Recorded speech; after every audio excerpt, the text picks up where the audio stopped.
Good morning, good afternoon, good evening, wherever you may be. I am your humble host, Mr. David Null, also known as Hawkeye Two Feathers, and I greet you with the love and the honor of the infinite creator.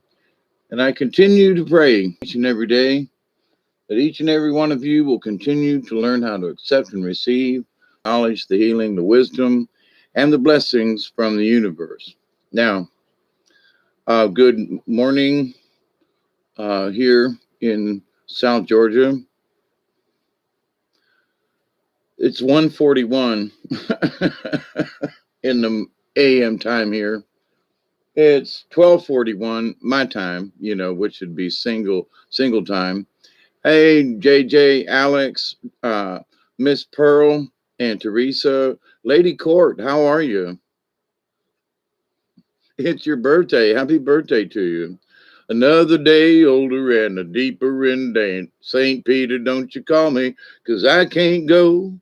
I owe my soul to the company store. Anyway, and that's not happy birthday, is it? But happy birthday. It's 1:41 a.m. here also in Aruba, way deep down in the south.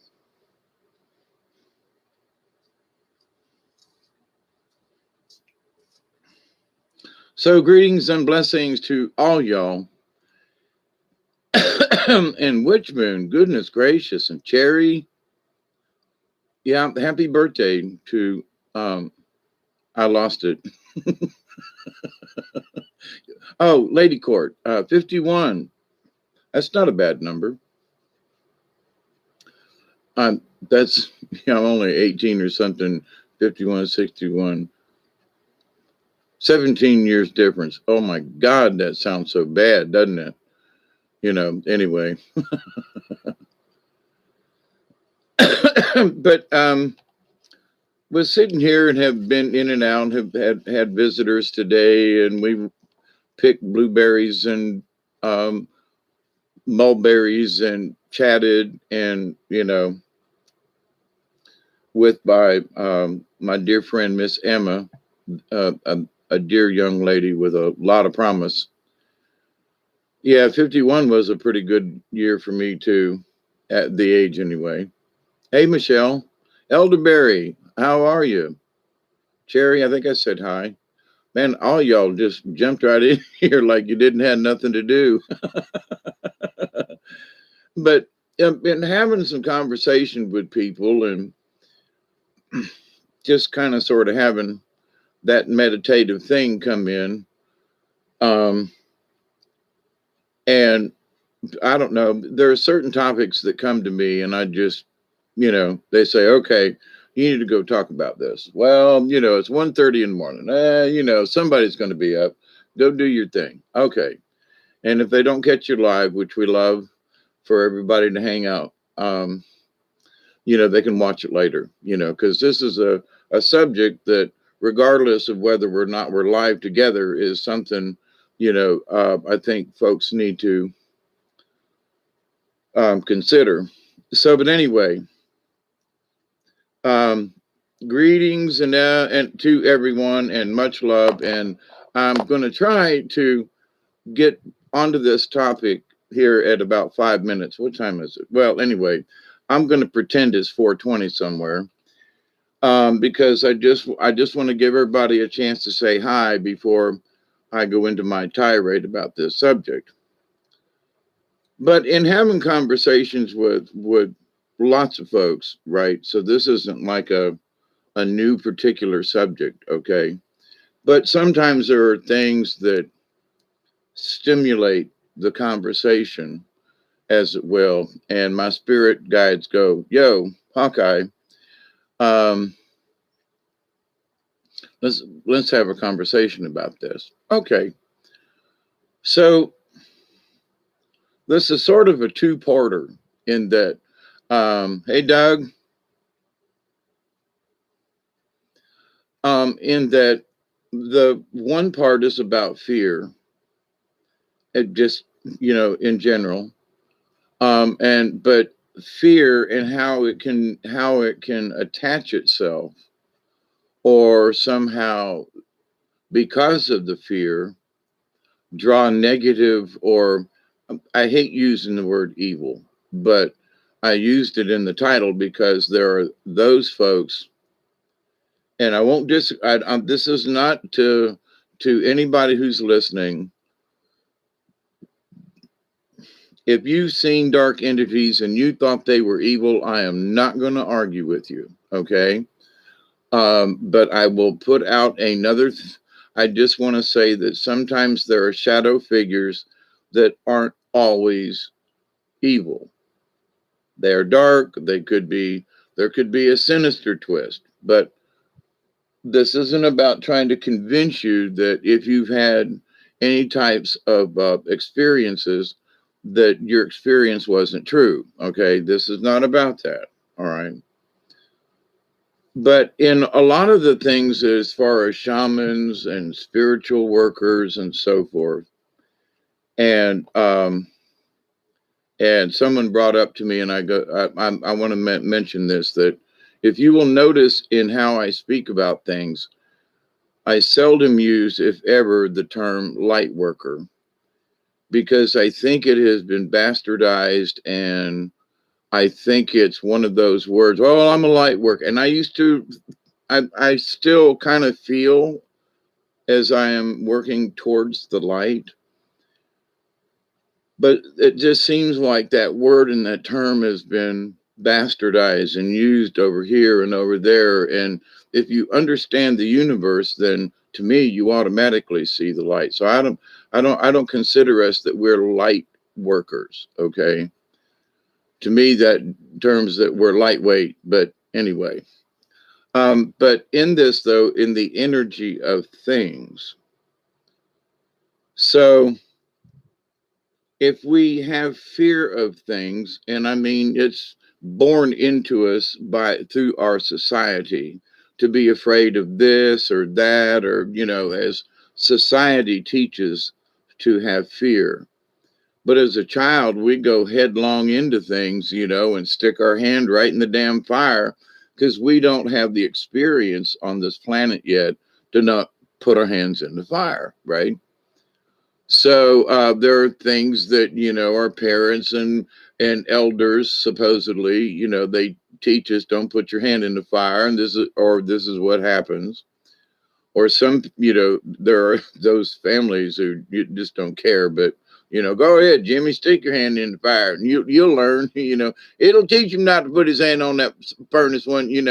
I remember that growing up, and it's like we keep saying, don't touch the heater, don't touch the heater. They touch the heater, they don't touch the heater no more. And there is a learning in that. You just got to go, and the elders to go.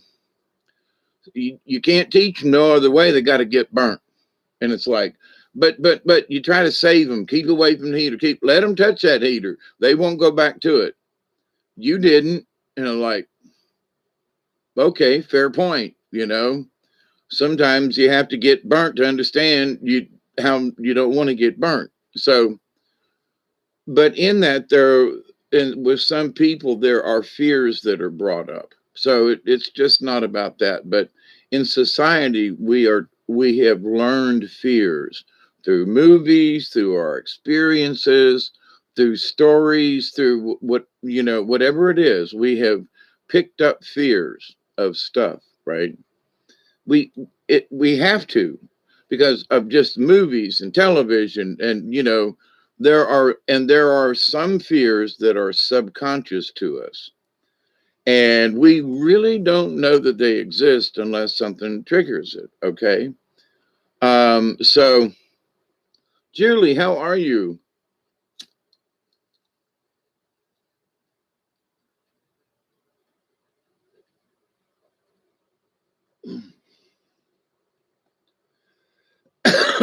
I honestly don't mean this in disrespect, but happy crawl out of the womb day. I sorry, just in one of those moods, I reckon.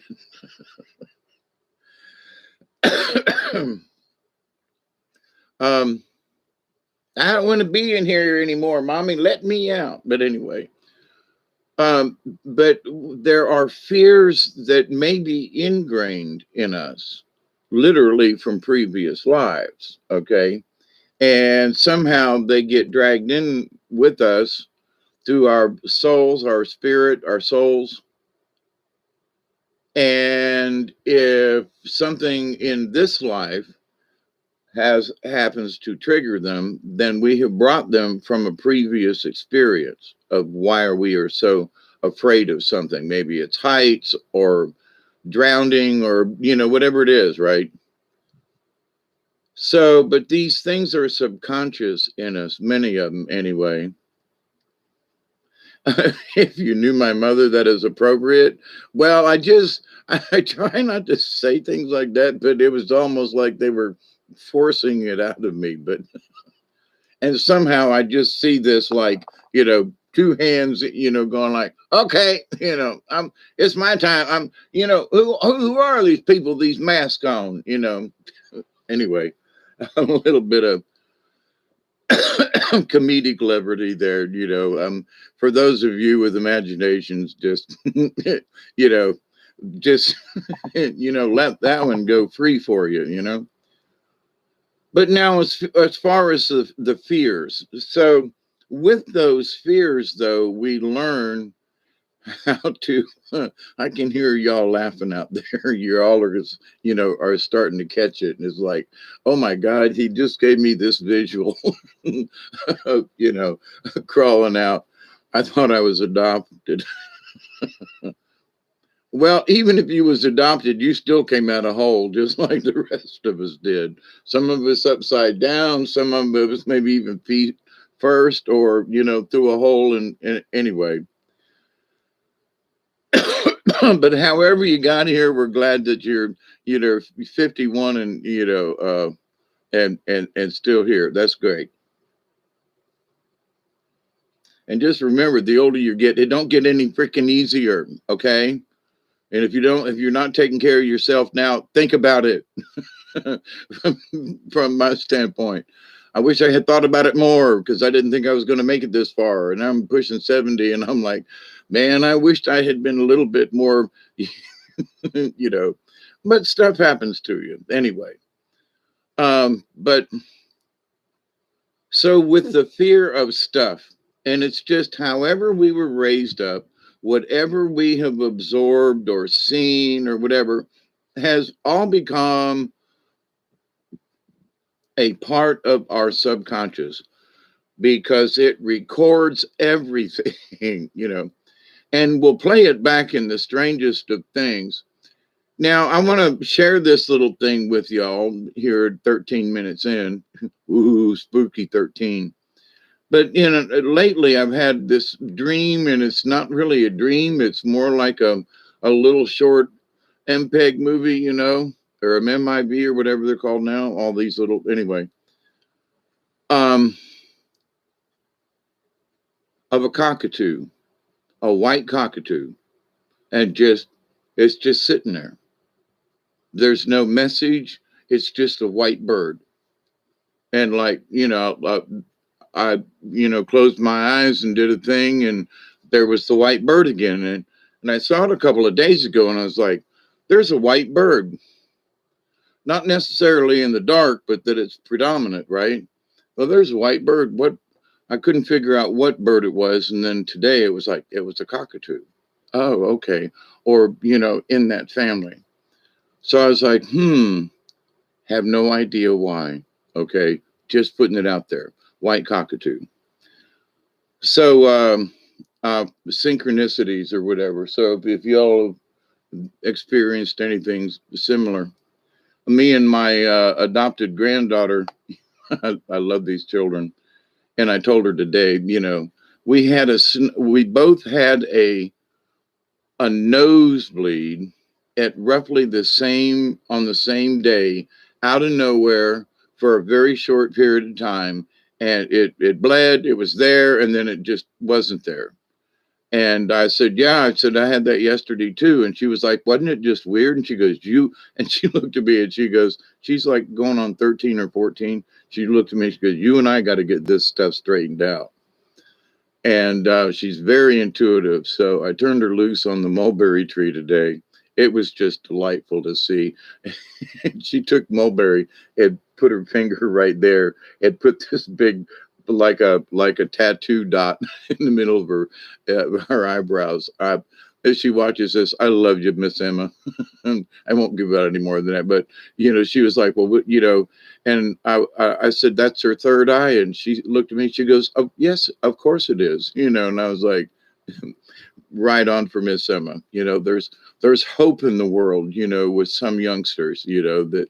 Anyway, I loved it. It did Mulberry all over. It was just great. But y'all, you have a wonderful night too, Cherry. But anyway, so back to the conversation at hand in the fear though.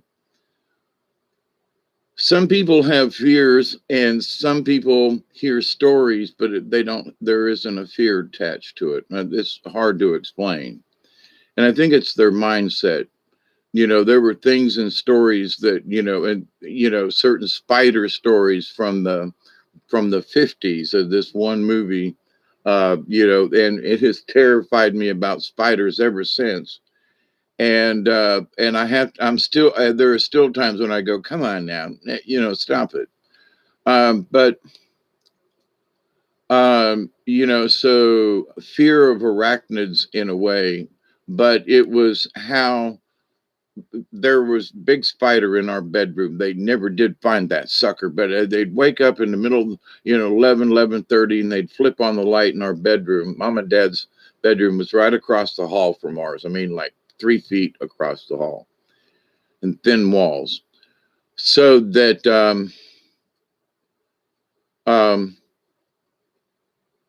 but they would flip on the light to check on us, and then Mom would scream, oh my God, there's a spider on the wall, and I wouldn't be half asleep, at 11:30, and there'd be this great big daddy long legs on the wall somewhere near me, and they're like, don't panic.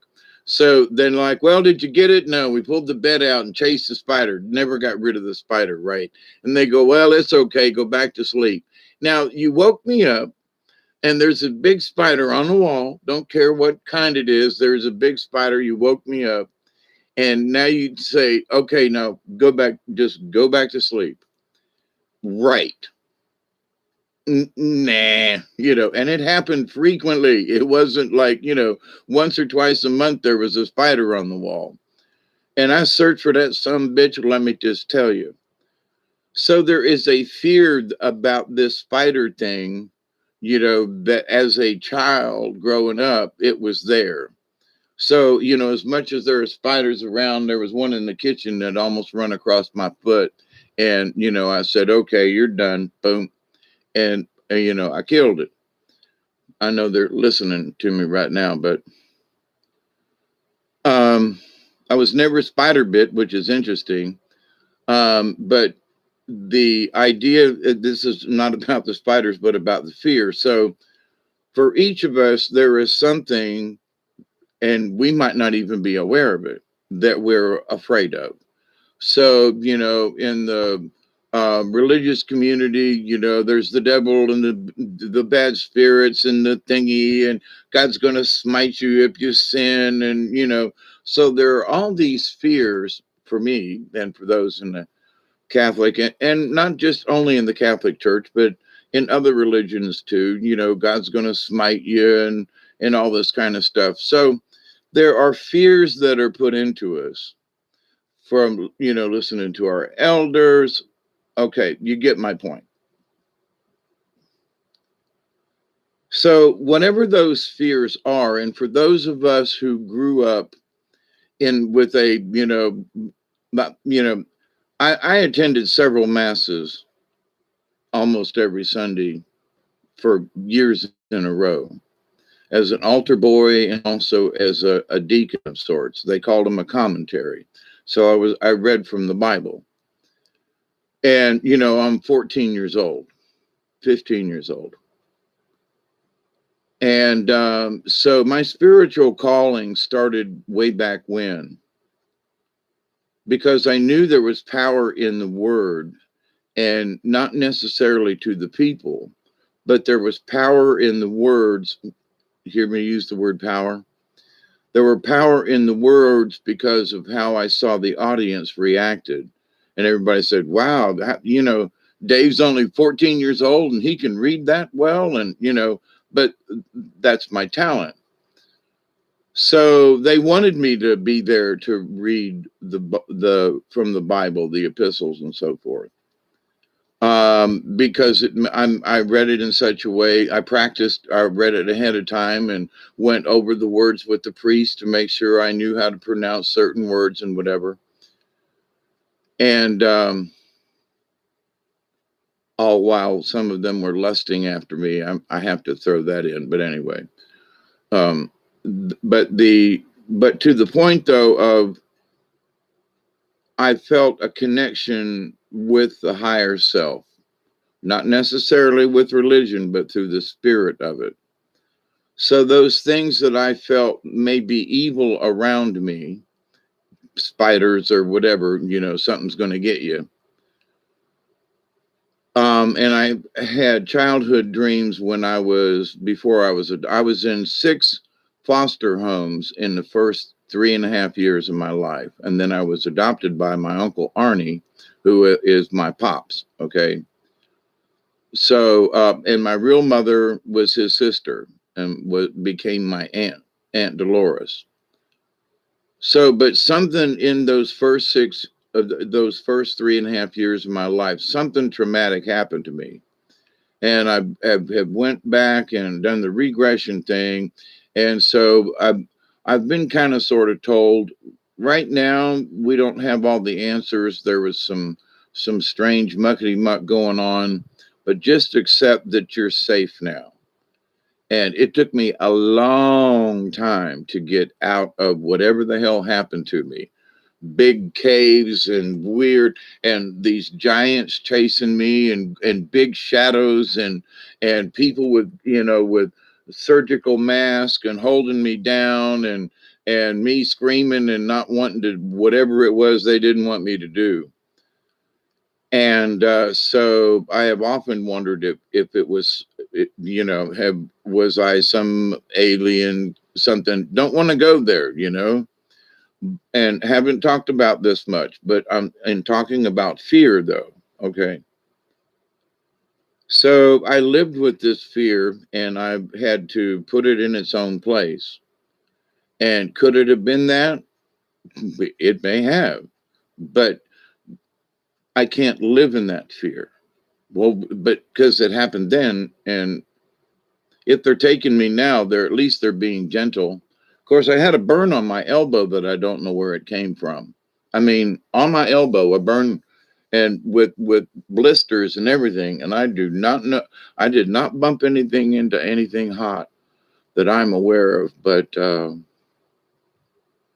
Duggar didn't wake me up, so they put us both to sleep if they took me out of here. But I came back with a burn mark, and it's taken several days. It's just scabbed over good. Still tender over here on my elbow. But anyway, fear. So I just have, tried not to think about why in the hell is my elbow burnt? Where did I go that I'm not aware of it to have burnt my elbow? I mean, with a raised blister off my skin. So it's like, okay, whatever it was, I'm here and I'm safe now and I can put stuff on it and I know how to deal with blisters and it's uncomfortable, but we're good, But where the hell did I get this thing? So fear could build up in me. Oh, did they take me? Who got me? Where did I get this burn? Blah, blah, blah. And I was just kind of like, I'm back. I'm safe. I'll deal with it. So why should I try to dredge up? Because I'm burnt.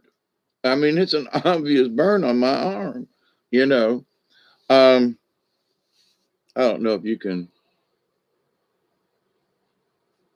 There's the scab right there. And it's like from here all the way down to here. And that's the scab of it right there on my elbow.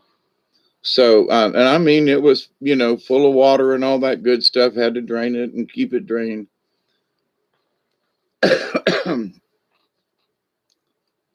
But there could be a fear in there, right? I got to stay out of that.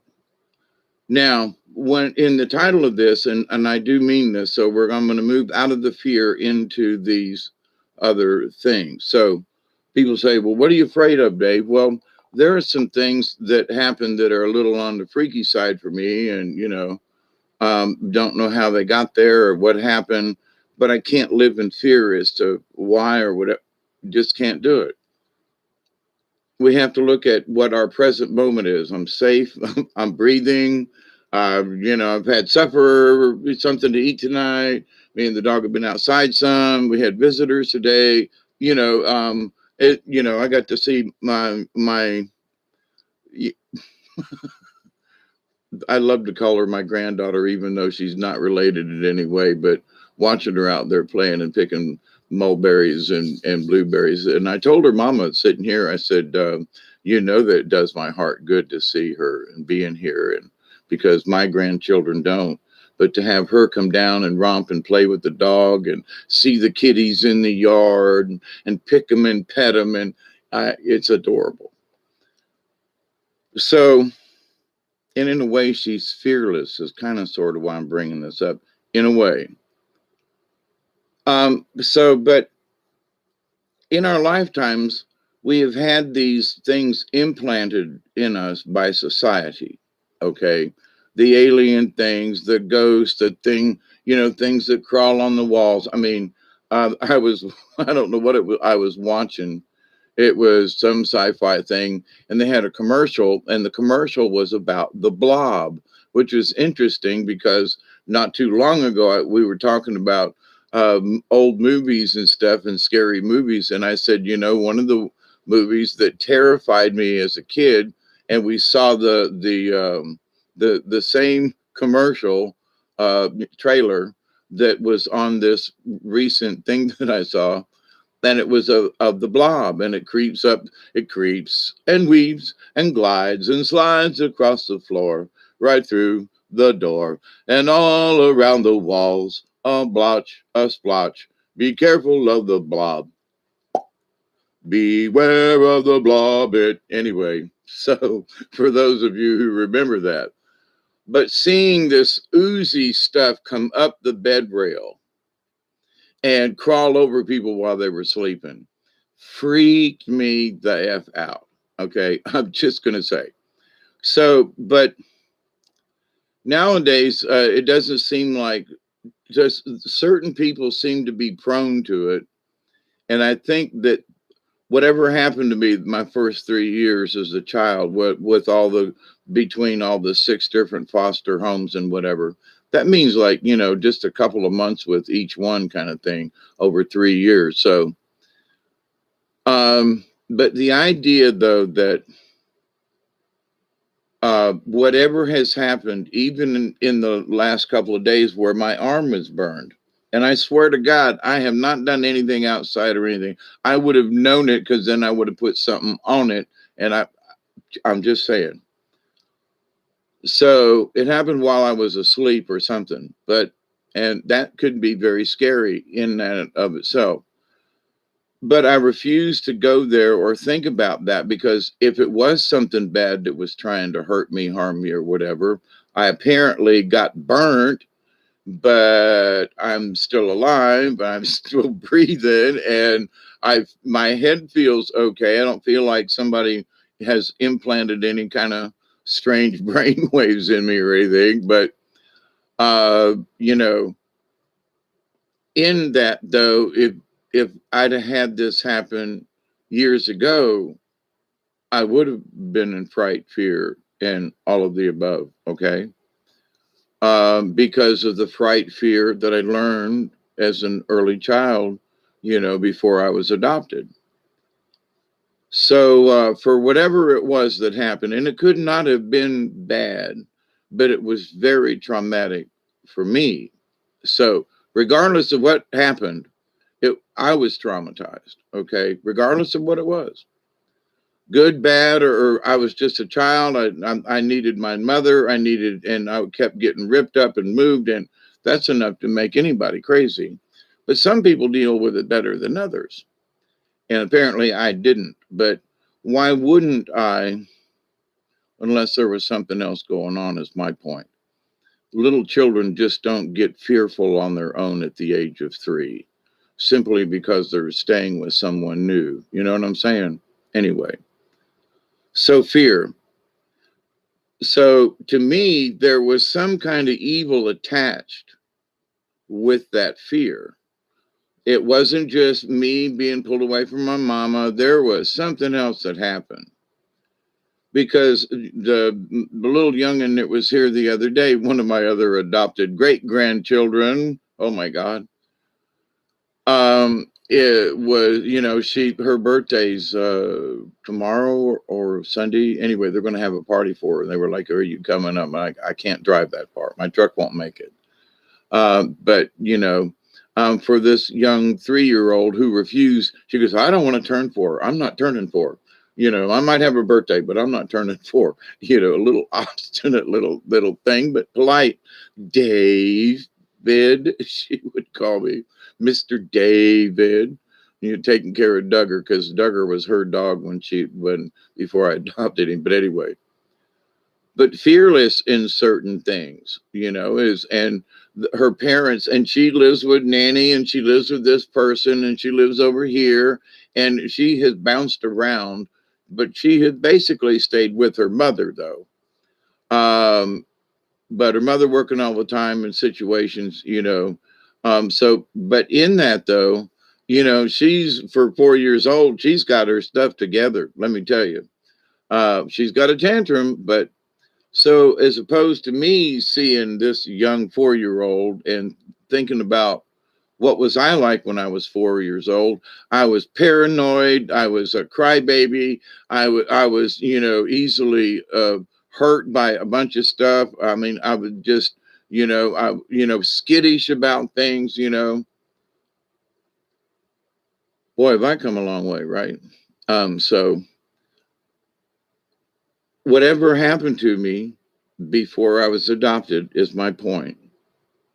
So there are folks that go through things that they don't even know that they went through, okay, for whatever it was.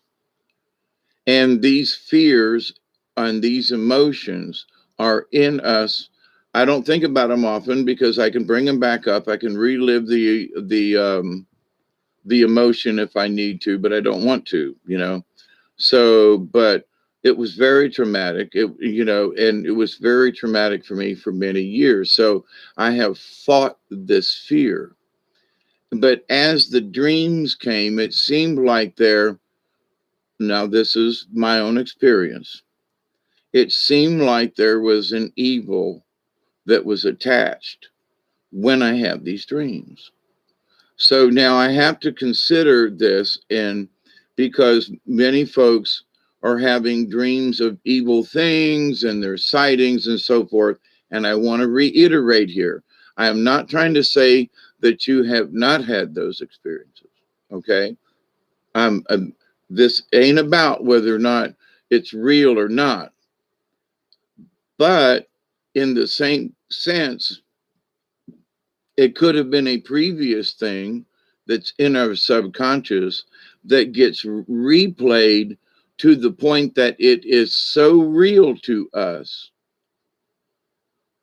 Because I was like, and having gone through this myself, I had to work through this. Well, was it really evil, or was I in the dream so intensely, and that the emotion was there so much that I felt it was evil from when I was 3 years old, because that feeling just don't go away.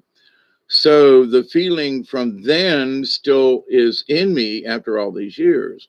After 65 years, they're still there.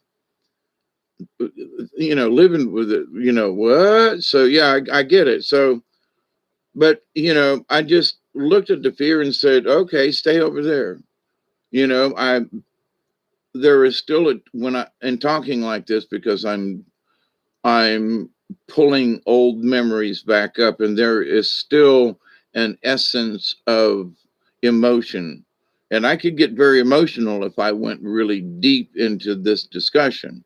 So the fear and all those things, And one could say that I have suppressed it. No, I just choose to ignore it. Well, isn't that suppression? No, because I'm not actively doing it. It's okay, it's there. It's part of my past, and I just choose to, it's over there.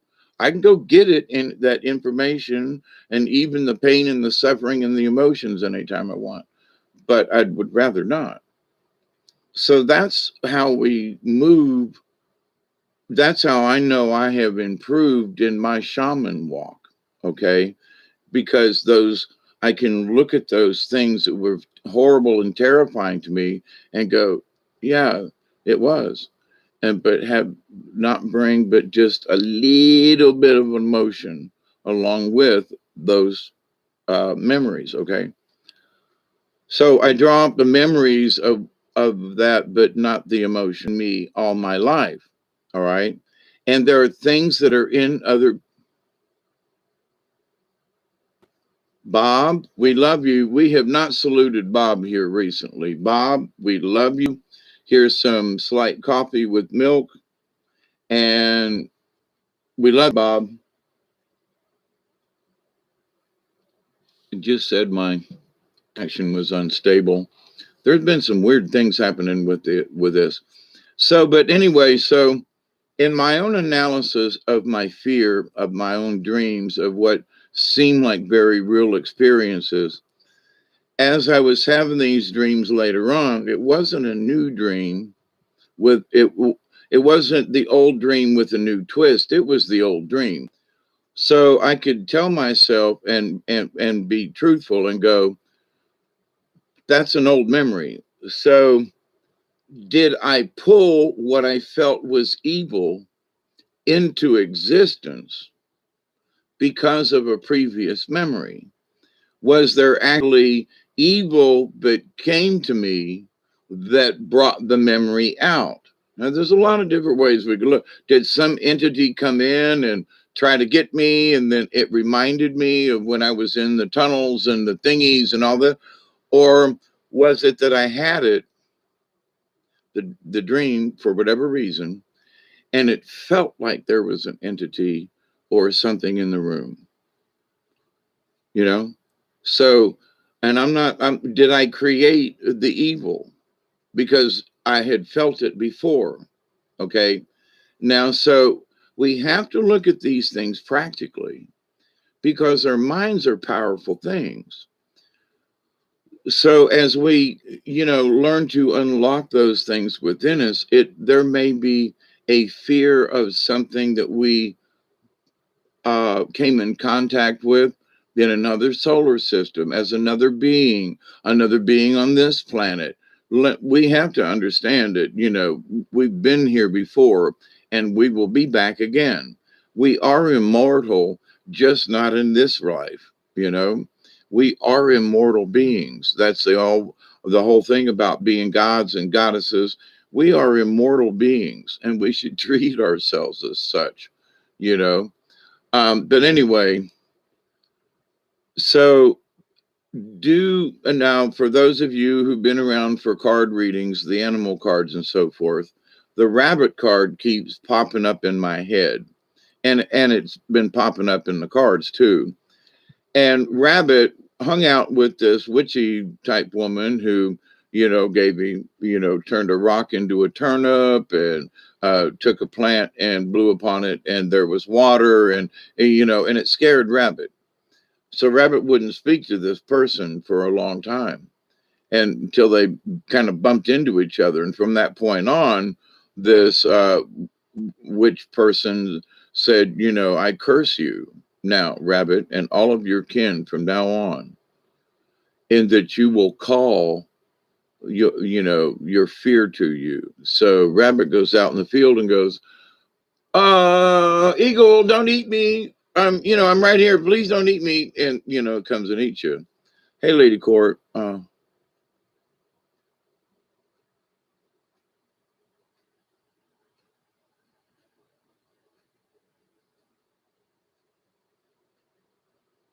Yeah, the spirit never dies. Sometimes I think experiences so I can recognize it at an important time. Maybe, yeah.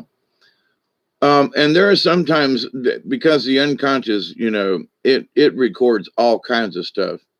And there are times when it gets replayed when it's necessary for us to see it in the present, as the cards will say. But sticking with the rabbit, but as the cards will say, through our unconscious fears, do we call the evil to us? Okay. Now I'm just using the word evil. It could be beings or feelings or all right. It's more of a statement. And it doesn't necessarily mean that it is evil, but for whatever, oh, it was bad as darkness. It wasn't not okay. It's just my word for this discussion. So that evil entity may not have been in the room, but my memories or the fears or whatever have presented it to the room, sort of like a hologram. Okay. And yes, we can do that through,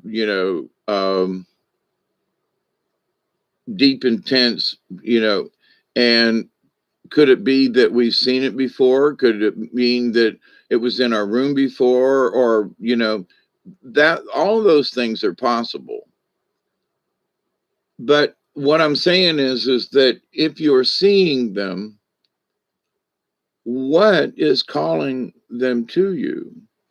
Okay, now this is an open discussion in that if you've had some kind of experience, I am not going to say in any way, shape, or form that what you felt wasn't true. Okay, this is not about that. But we have to look at all the different little angles which the brain can play tricks on us when we're connected to the universe. So there could be a memory of something and they flash this to you and I see the damn thing on the wall, okay? Or a face in the window that somebody's staring in, right? Something like that. And that it is real, and it may be that it is an extension of a spirit, because even the Native American folks talked about how a shaman's I can't remember which card at the moment could shapeshift. Might be crow, but anyway, that you can literally shapeshift. And so the um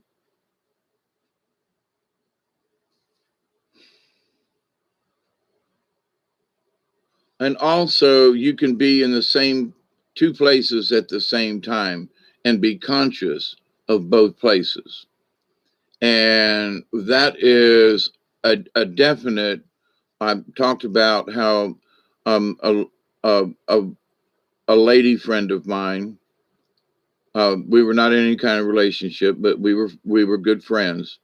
And we talked about psychic energy and astral projection and all that. And there were 3 honest to goodness times that I was there. She saw me in my astral self, and we corroborated it within a minute of the time that, because I looked at the clock when I was in the radio station, not in my house.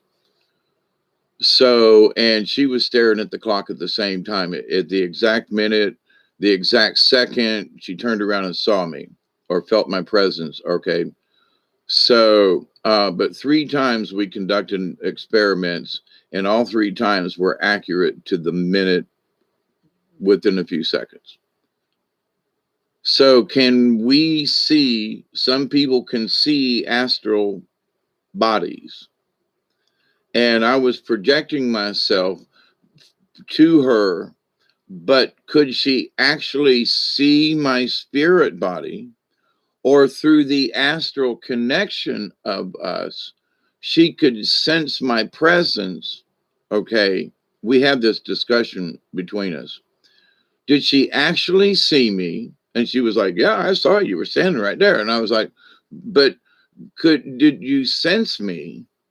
But then because you knew my face and my shape, you put me in that because you sensed my essence. Okay. And we were in the middle of, I mean, this went on for a while between us, several months.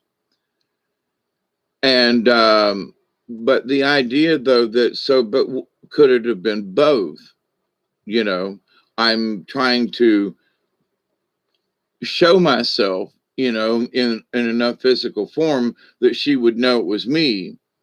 But did she know it was me because of my essence, because of psychic connection at the time? She was also sort of expecting it, but the synchronicity with the clocks is always what to me. I would look at the clock and she would see me and then turn and look at the clock. So we knew that we were right on the money. But did she see? Was I so good at this that I projected my a hologram of myself, because I felt like I was there. Okay, I felt like I was in the station. I felt like I was at another time I was looking through the window, but was I actually there? It really felt like I was. So did she see me?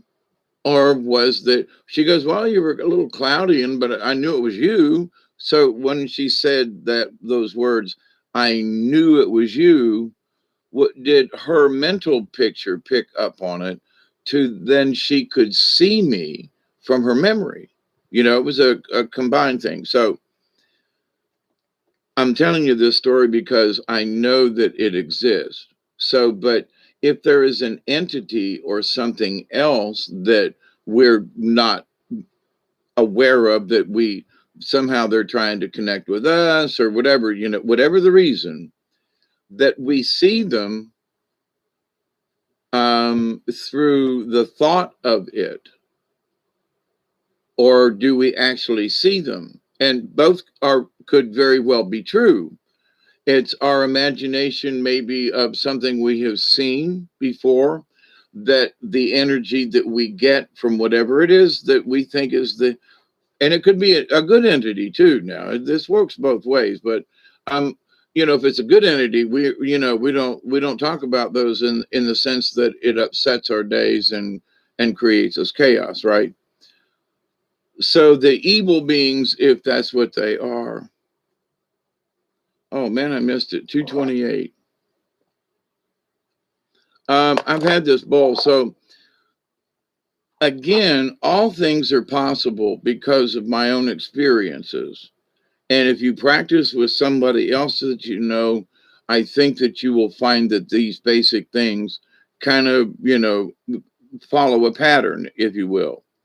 It's future sight, it's remote viewing.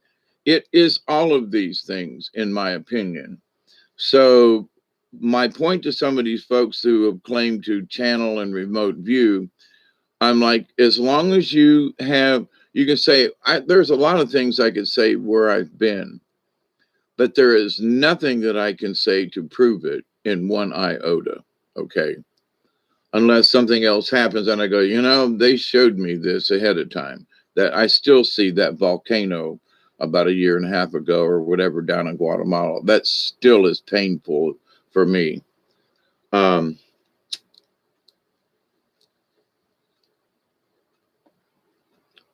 so do we, with our energies, our socially taught fears, okay, because they are. You can deny it all you want to, but there's fears that society has taught us. But each family, Bob, we love you. Things seems to be jumping around. Hey, Isby, sense and feeling in solar plexus or lack of other words, warm. Are usually not good. My husband says, go watch out for the police. Next minute they turn up, he says you can.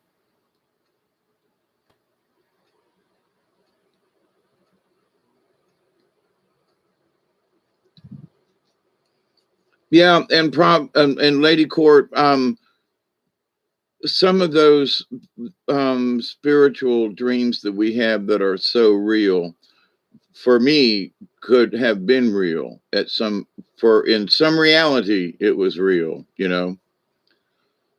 But in our astral bodies, and one could say our avatar body, so it's still us. But if I project myself to another location, like the experiments that we conducted back in the 70s on this, you know, I couldn't believe that she could see me, but she could tell there were like three large panes, large window panes, and I would stand outside the radio station because she would open up the curtains at night. And so people could drive by and check on her that nobody had broke in the back and stuff. And it was one of the control rooms where all the reel-to-reel tapes were and everything and all the equipment. And you had to go in there. It was where the teletype machine was. So if you wanted to, you know, get the news report, you had to go in that room. Well, she could tell where I was standing in those three large panes of glass. It might have been four, but, you know, so there was a scene. And she knew exactly where I was standing, not that I was, and how far away if I was standing up close to the window. So I've had to accept that she actually saw me. And I wish that we'd had more discussions about this, because the intricacies over the years that I've seen, that like, well, was her perception, how much was she projecting from her psyche? Okay. So now, does that mean though that I think she was just talented? Okay. I think she could see spirits. We just connected. But anyway, Miss Sheila, blessings to you if you're still out there, you know. Hope you're, you know, she's probably become a soothsayer or something. But anyway, or driven herself crazy. Um, she was a little high strung. But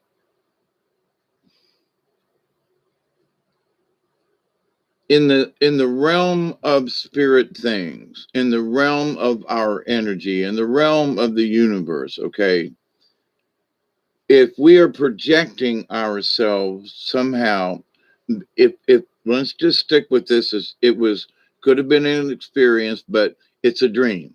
We're just going to stick with dream for this topic right now. It could have been real, but we're going to state that for this part of the conversation, this was a dream. So you have this dream, very powerful, but is it because you went somewhere and were a part of it as an avatar, we'll say, your spiritual side, whatever, I'm going to call it avatar. So you go out there in your avatar state while you're still here or there, wherever you are. So you may be asleep, or that you're in that travel state, but you have this dream. And so, but in that dream, there are certain feelings that you have. There are certain emotions tied with that dream. Now, where did those? I'm. You don't have to answer this, but you have to ask yourself. Now, that dream where I felt like I was really there were feelings that I were feeling, whether it would be, you know, happiness or joy, or scared shitless, or I'm about to die, or fear, or where did I get that? Why did that strike me? Okay. So in trying to understand dreams and quote analyzing them, you have to ask questions scientifically, in that you're not going to go looking for a predetermined answer. You're asking the question to the great void. And now, why would I feel so angry? I mean, I've had this one where my avatar was so freaking pissed off with whatever I was dealing with. And I don't really ever feel like I really, really wanted to kill somebody, but whoever it was that was around me deserved to be killed. Okay. And I mean from it, y'all would agree with me. Whatever they had done, whatever it was, you would probably agree with me. Yeah, them bastards need to be taken out. But there was such an anger and a thing, and not a vengeance, but then some bitches have got to go. They have to go. They can. I'm sorry, there is no redemption, and if we try to take them to justice, they could get away. No, they've got to go, and right now. This is not, and it was such a strange feeling because, like, I'm an old hippie that lives down in the woods. Where in the hell would I get that kind of emotion? And I mean, there was anger tied in it, but there was more of it. The idea was more like it wasn't murder.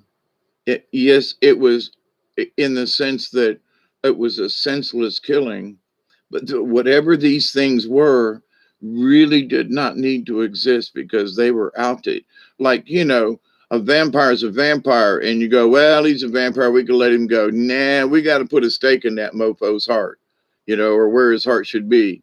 We have got to stake this bitch. And it's not a question of, well, I don't know, bygones be gone. No, grab that piece of wood and drive it in hard. Werewolf, if eating people and do it, no, it's called that silver bullet. You know what I mean? So so the idea of that, whatever it was that I had been in that dream, I really had to do it. And whoever, I don't know, not at that particular time, I just remember not the situation, but the feeling that was attached to that dream. In that I've not been in the armed services. A lot of, my kinfolk were in the services, and known a lot of people from Nam and Korea and World War II, and, folks and stuff. And so I've heard a lot of stories, but I've never in my lifetime, there was one time I wanted to choke this old man, but um, it wasn't that he had to go. It wasn't the same as this dream. So if you have a dream, my point to this is that look at, like, so what was your emotion in it? Was it really fear? And well, I was terrified. All right, let's just, it's sort of like freezing a movie and going, let me look at that one scene right there. And not to be, it is to be critical, but not about yourself, or, but you got to just go, okay, let me just analyze this. Here, we're going to take a little snapshot. And boy, I was ready to pee my pants. I think my underwear was already wet. There might have been some poo. I'm not sure, but that's how serious this was. But was there anger in it? Or were you running from something? Were you in terror? Were you afraid, but were you afraid because there was something terrifying, giant monster that was fixing to eat you? Or was there something that was that fear and terror on a different level of, like, there's people shooting and you're in a crowd? There's different levels of what do you mean you were terrorized. But in your understanding of the dreams, though, so is it something that was chasing you? Well, I don't know. I was terrorized. Okay. Freeze the frame. And it's not about whether you're right or wrong. But so let's just ask yourself to think about what you felt. And you can do this in self hypnosis. So in that, you take that little freeze frame and you close your eyes and you go, okay, that, not nothing else, not before it, not after it. This little freeze frame, or this little short movie clip, if you will, this little section, right? What was that fear? Okay. And sometimes you'd be surprised in that you may be caught up in someone else's fear because you're with a crowd, and in the dream you're running with these people. So it's not your fear. I mean, you're, don't get me wrong, you're afraid because of the situation and you're running from something. Yeah, but is there people around you and they're running like hell too, you know?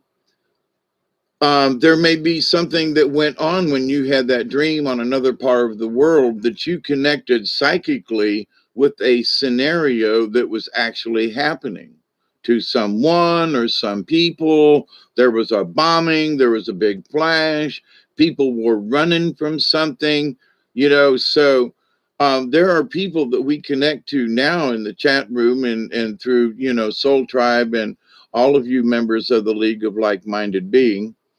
So who says you didn't pick up on somebody you may have never met?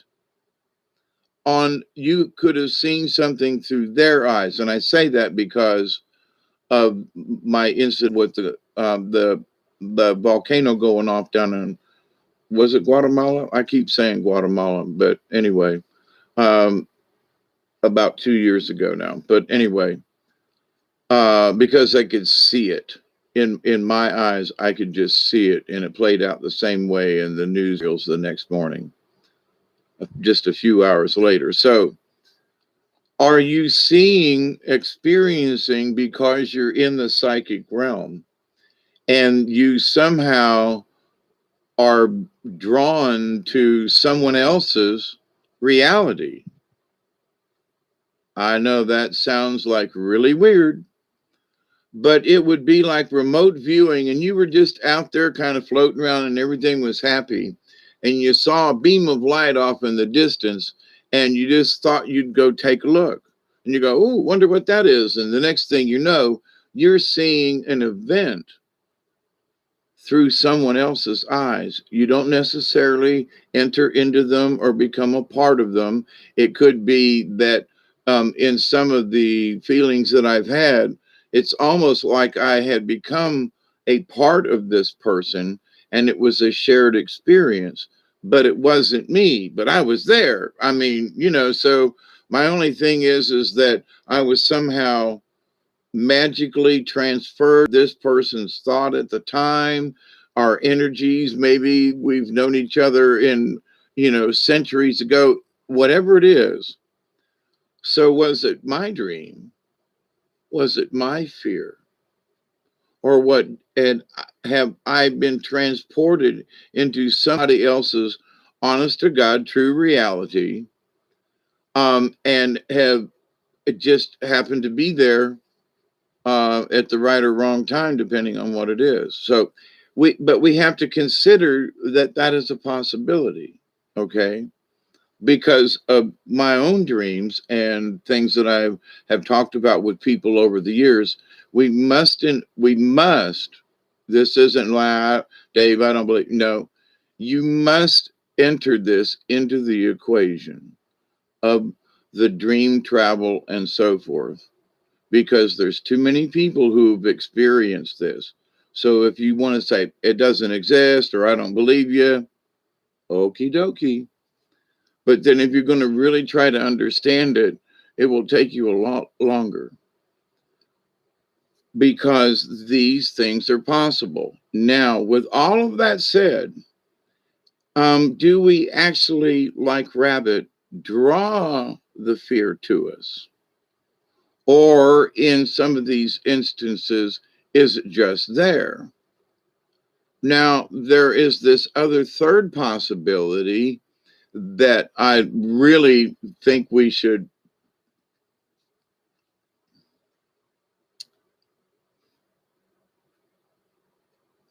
hold that thought, that we really think we should consider, okay?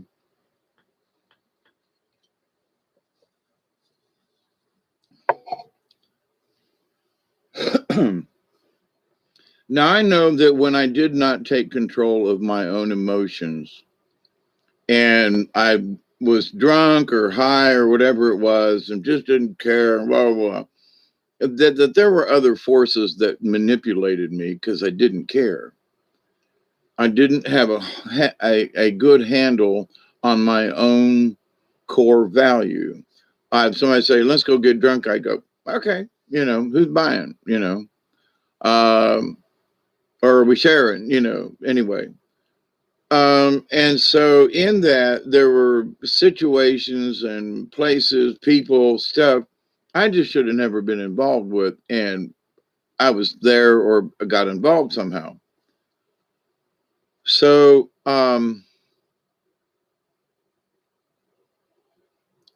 as soon as I started saying no and paying attention and realizing that I needed to quit that behavior and and become an adult at the age of 50, I think, or something, 45, somewhere in there.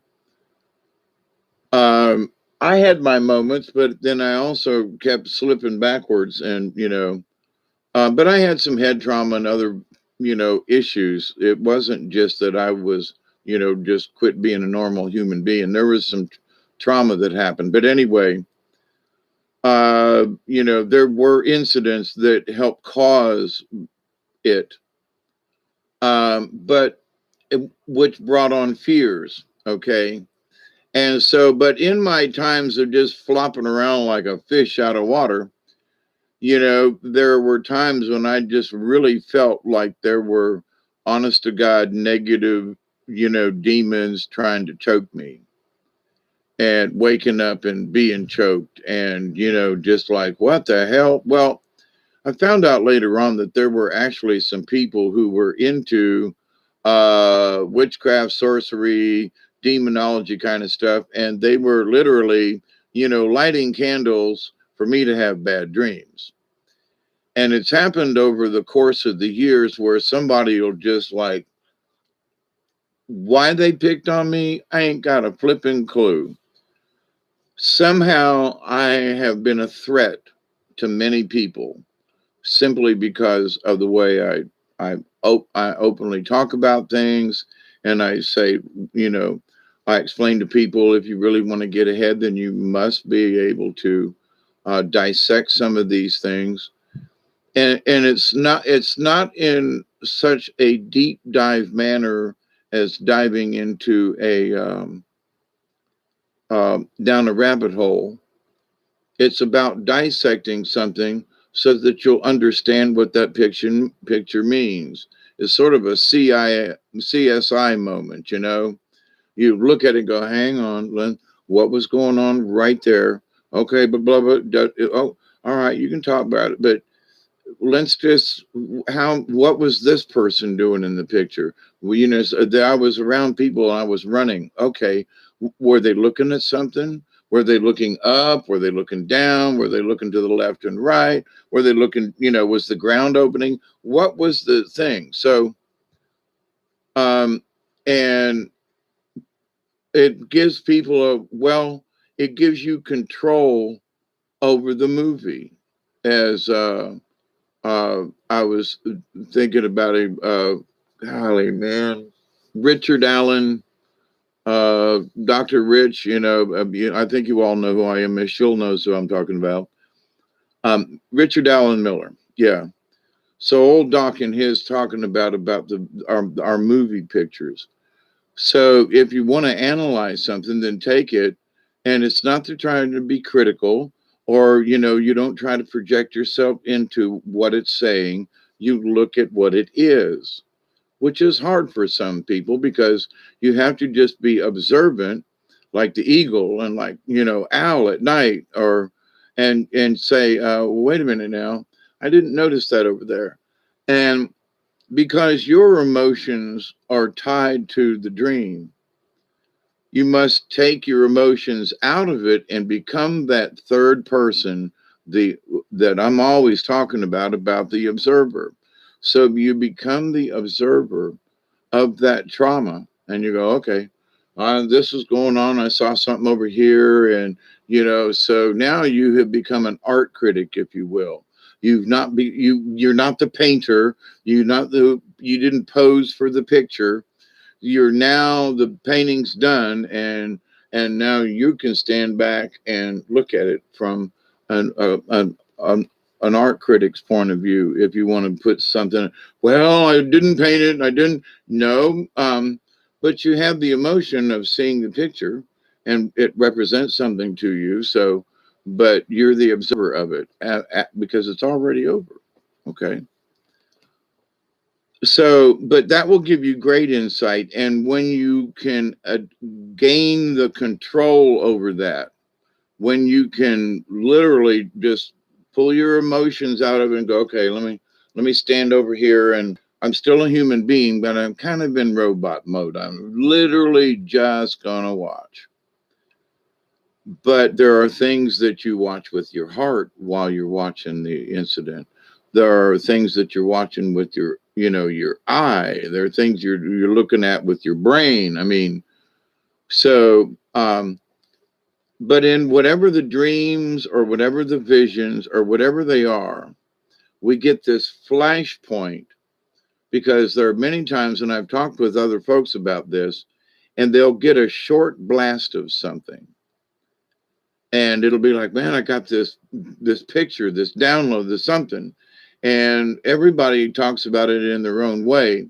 But they'll get this flash, and sometimes there's some conversation, and other times it's just a couple of images, and you don't really understand it for a couple of days later, or even longer. And a lot of people are having the exact same, but it's very similar for me. So the other day I had this little flash, and I was like, there was so much information in that flash. I'm still kind of unraveling it. So, but in that, it's like it's sort of like an attachment to an email. And the more that people experience this in this realm now, in this 3D, I think this is practice for the future for all of us folks. This has been going on with me for a long time. And there are some folks that are much younger than I am. I mean, you 51-year-olds, I mean, my God, you're so young, youngins to me. I got a daughter that's almost your age, damn it. Anyway, but but the idea though that with our fear, that it may be in our brain, because there are people talking about all these aliens and all these things, and the spirits climbing the walls and stuff, in their dreams, in their subconscious, they're scared of this shit. Okay. Outwardly, they go, oh, I saw that and it made me feel creepy, but your subconscious might be freaking over the top scared. Okay. Crap your pants scared. Stop breathing, keel over dead scared. I was like that about King Kong when I was a little kid back in the late 50s. Okay. It was still in Ohio. So I must have been like 5 years old. And King Kong scared the crap out of me. And I didn't see it all, but when they showed that monkey face up close on black and white television, I was like, I'm not afraid of monkeys or things, but as a kid, as a 4 or 5 year old kid, especially back in them days, that it left me traumatized up to a point. So we don't know what's there, but maybe I have dreams of big giant things follow me through the. No, I don't. Sasquatch, no. Anyway, but my point is the that was a trauma event for me, but it wasn't like the spider for me or some other things that affected me long term. So I saw the big jungle monster, and for a while it affected me, but then I got over it. But other things that had affected me continued, until I decided to turn them off. So one of the things that whatever the emotion is bothering you, figure out how to turn it off. Figure out, well, things are going by so fast. Okay, fine. So it's like you're standing on a busy street and people are going by and there's traffic honking. Find a doorway that nobody's going in and out, and just step back.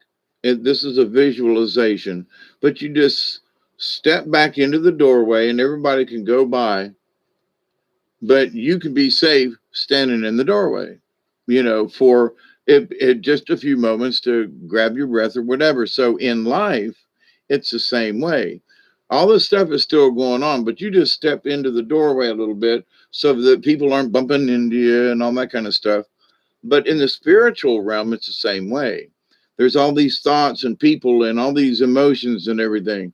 And in your own mind's eye, and sometimes it's easier to pick like I'm standing in a doorway. I have just stepped out of the flow of, Park Avenue on a busy day or whatever, I've just, stepped back into the doorway. I'm not trying to hide. I'm still part of the, but you just, you're not in the rush. And it gives you that opportunity to, like, well, there's a break over there and the traffic's over there and the light's about to change. And so rather than being in all these people that are going like this, you can't tell what's going on. So sometimes it's good in everyday life to be able to learn how to step into the doorway, if you will, and stay out of the traffic. Okay. It's a very useful tool, and it is very useful the more you learn about yourself and the more you understand about the shaman path kind of thing. Because regardless of religion or whatever it does boil down to the spirit.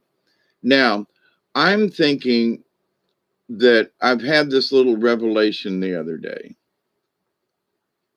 And in having a conversation with Teresa yesterday after we did the live stream, and thank you, Teresa, and them folks for inviting me on last night.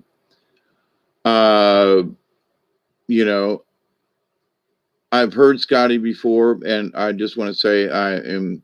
Uh, um, there wasn't anything that he said that I disagreed with, and even the certain points that I brought up, he was like, "Yeah, I kind of." So, in all of my research on this, not quite as deep as his in some areas. I did not follow into the Jewish area, although I've talked with many folks about it who are Jewish, but into the I, I I I kind of understood it, and I don't know, inside, maybe psychically or something, in just reading the Bible itself without the translations between the names. I was like, so but the end result is the same.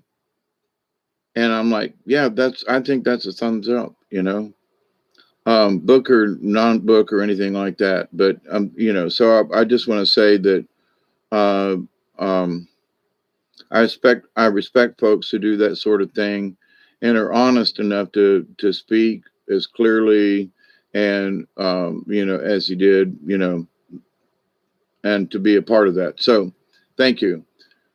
But, and,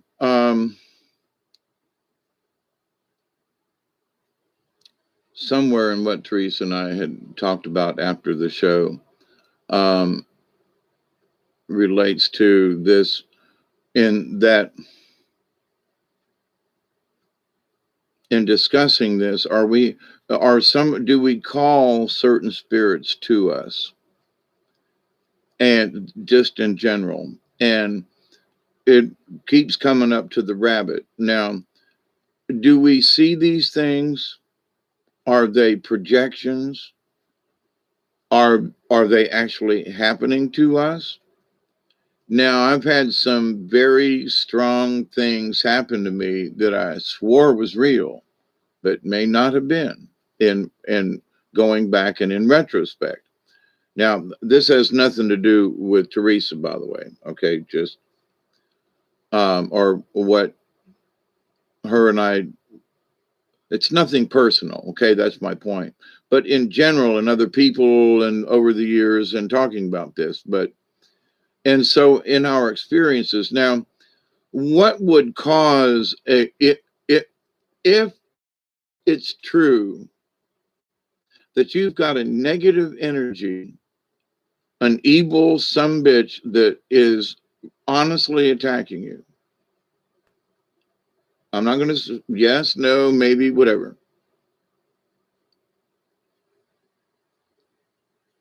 We've got strange connections. Am I being glitchy? It says here I'm being glitchy, which is interesting. But so th- here's my question about this. Why would certain people be targeted? And, for various reasons. I mean, why would some young girl get picked on by demons? Okay. I'm just saying,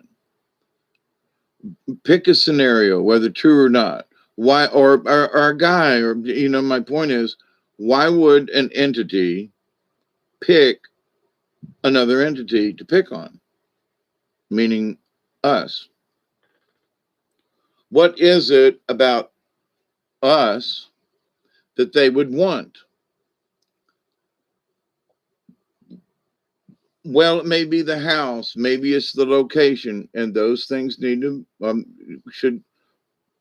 should also be considered. If there's a locality or an area of the country of the world, just saying that does matter. But let's drop all those other considerations. Now your likelihood might go up. Like somebody said that they was taking, uh, over Tampa Bay or something down there in Tampa, and a bunch of UFOs. We saw them back in the 60s as kids, all kinds of UFOs. MacDill Air Force bases down there, a bunch of stuff. Don't know what it is, but there's a bunch of stuff down there. SAC Command, Tactical Air Command, that was all down there at the time, the Vietnam War and all. So, but anyway, so, and the whole south end of Tampa, when you go south, is MacDill Air Force Base. So, but um, the idea, though, what could cause these entities to want to pick on us? And I'm thinking that it may be literally our essence. Okay. Now, whether you all want to agree with me or not, you should at least consider this, that we're all hybrids of some kind from some kind of space alien. Some of us are more recent than others, and some of us have an ancient bloodline. Now, there are, and I don't necessarily mean you and I at the moment, but there are some people in certain bloodlines, if you want to say reptilians, just like that they're born into it. Okay. So what if you have a a sweeter essence, but you actually were, to what some folks are discussing as, a star child? But look, in my belief, we're all star children. Okay. So I I want to stay off of that. But one of us are a little bit more pure in a particular essence that we carry within our soul. Because in the study of the paranormal, the study of, people being possessed, and why were they chosen? Why those people? What did the demons or whatever, were they? Many people were not in any way.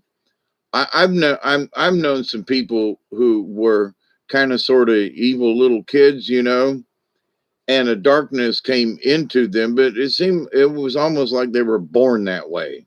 Seriously.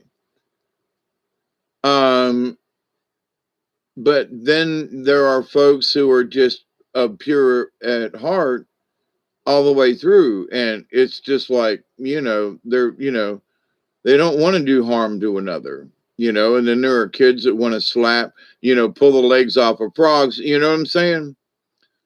So if there is a propensity for certain children to do certain things, then it may that they have this essence that isn't the same as those of us who are appalled by pulling the legs off of things, right?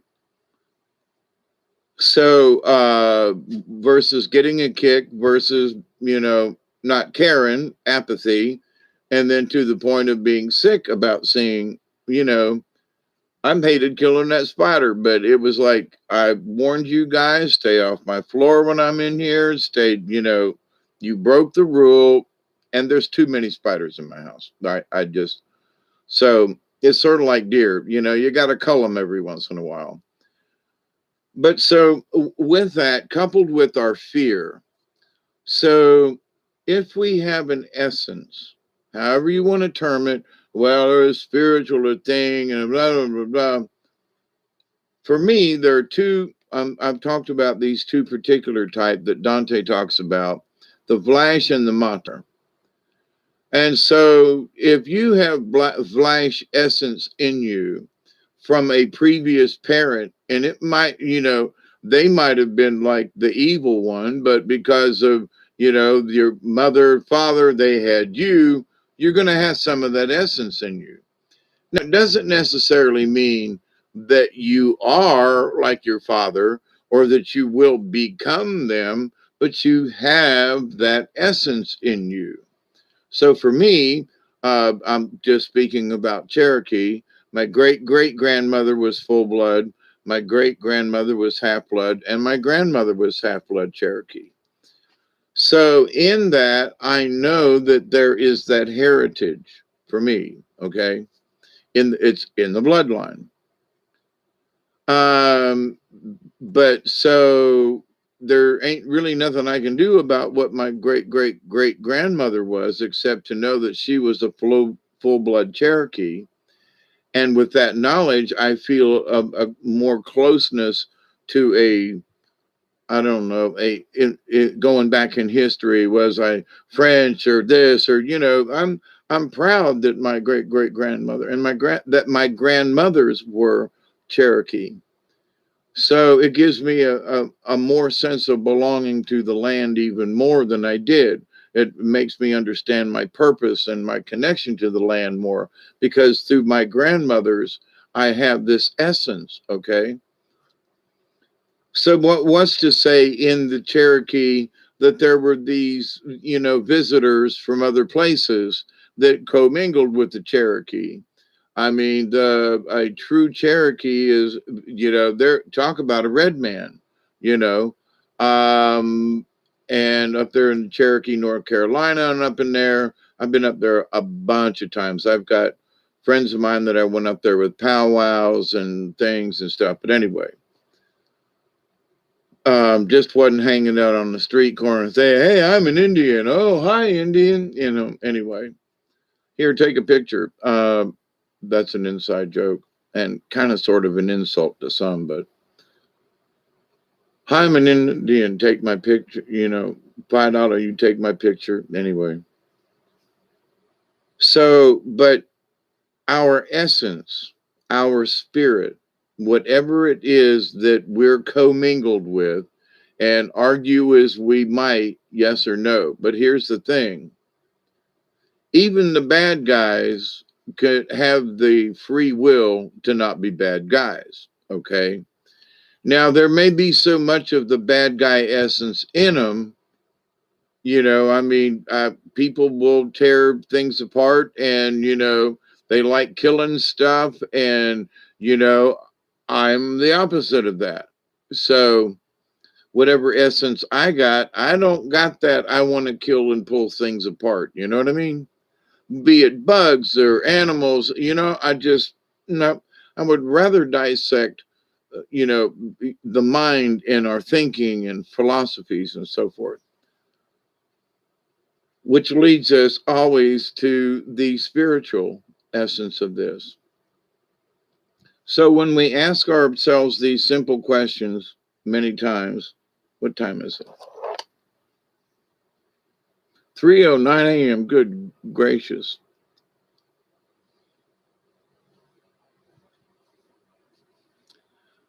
Yeah, and I agree with you, David Castle. Born That Way, sorry. I've seen it.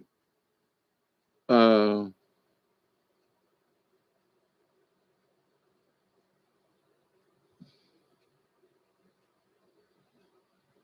Eastern Missile Command. What? I missed something. Yeah, and so and that's interesting, Lady Court, in that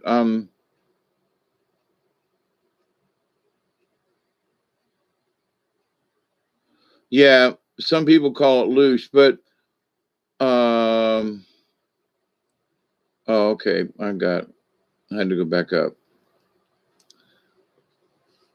I think that, what we bring with us through our genetic code, and I mean just through my father, grandfather, grandparents, okay, but now what I'm regardless of it, you know, if I was, and there's a like a good 80 some percent chance that I am related to Robert E. Lee, that I want to go around and that's, look at me, I'm a descendant of Robert E. Lee.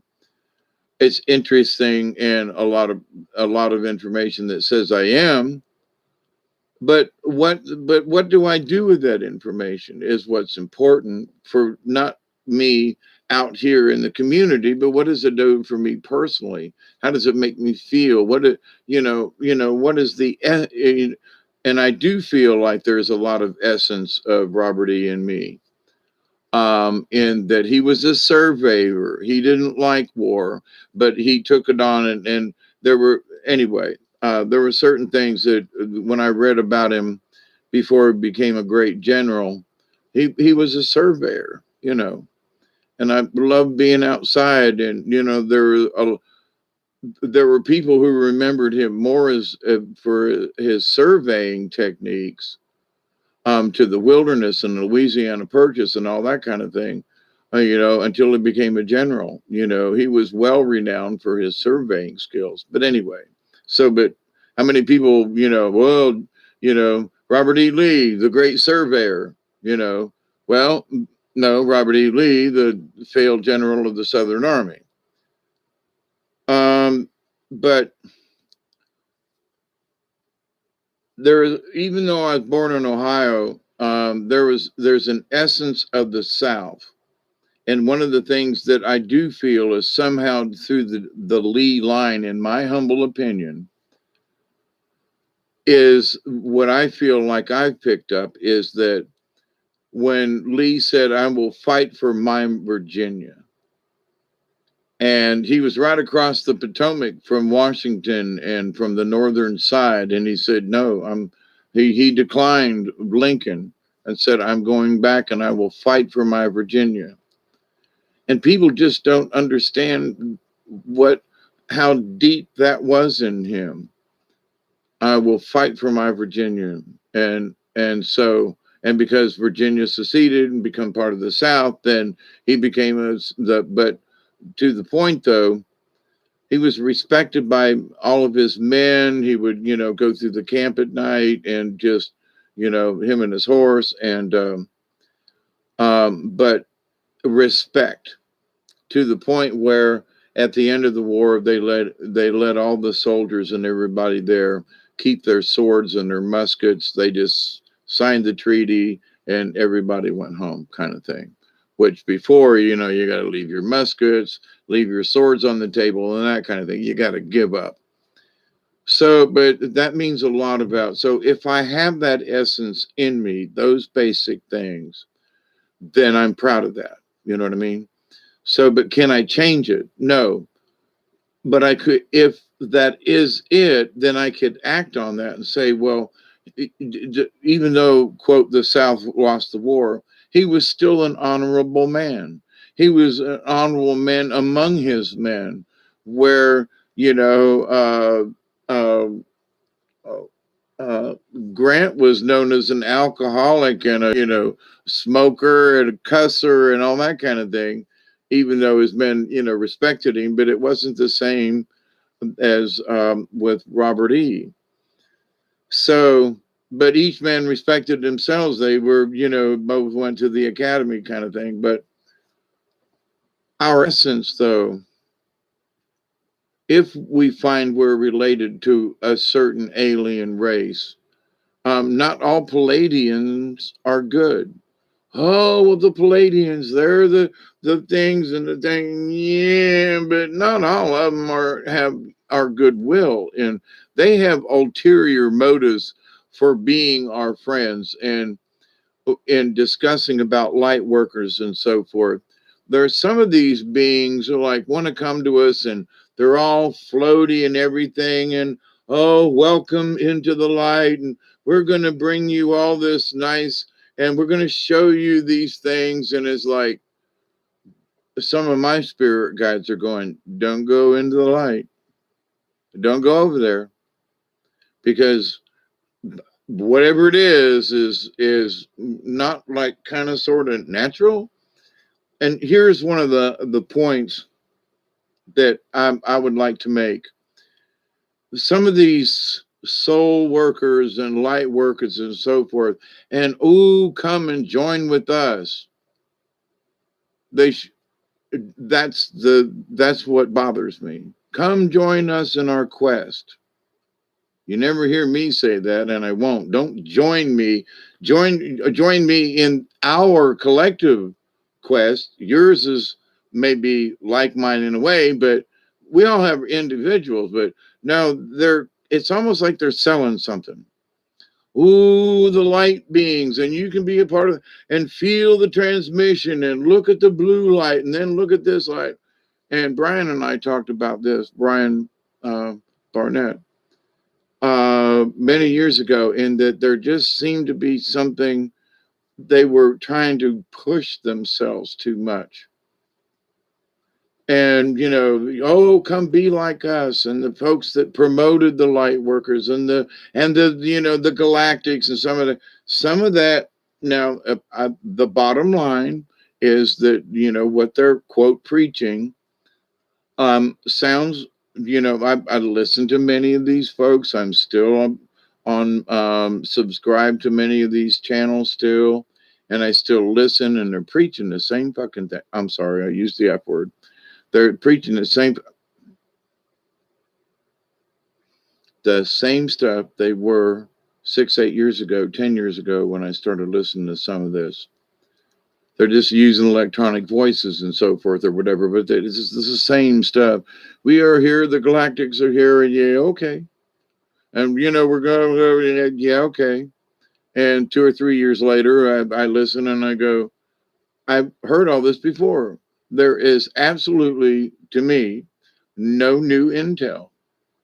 The intel that I've been getting, doing readings and just paying attention to stuff, and then seeing it come out with, and other things, I'm like, it seemed like my intel's at least as good as theirs, and I'm not claiming to be any kind of light worker or galactic something, you know what I mean? So I do believe that those of us who have worked and to the cards like eagle, you don't just get an eagle feather, you have to earn it. And I think for some of us, we've gotten eagle feathers in that. So whatever information I receive sometimes, it actually more or less turns out true. And it's like, I'm not trying to say in any way that I'm some kind of prophecy, although I've made a few that came true, and that that's not what I'm here for, to make prophecies. I'm here to have discussions about possibilities in future events, maybe. And so understanding these fears and how they're coming to us. So in the what David man, I had his name on the tip of my tongue a minute ago. He just recently did a video, David of Gaia, kind of, I can't think of his name. Anyway,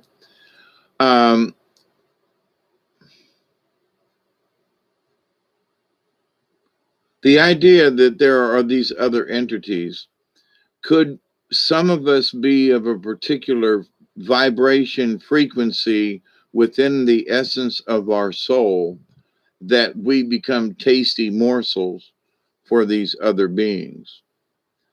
Could it be that something that,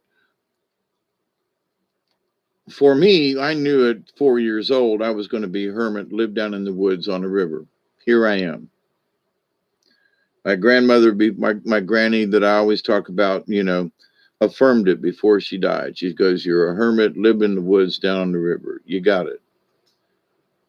So those of us who have had missions from the time we set foot down here and are following our missions and understand it, have accepted it, there are still a lot of people who are fumbling, fidgeting, and trying to find out what theirs is.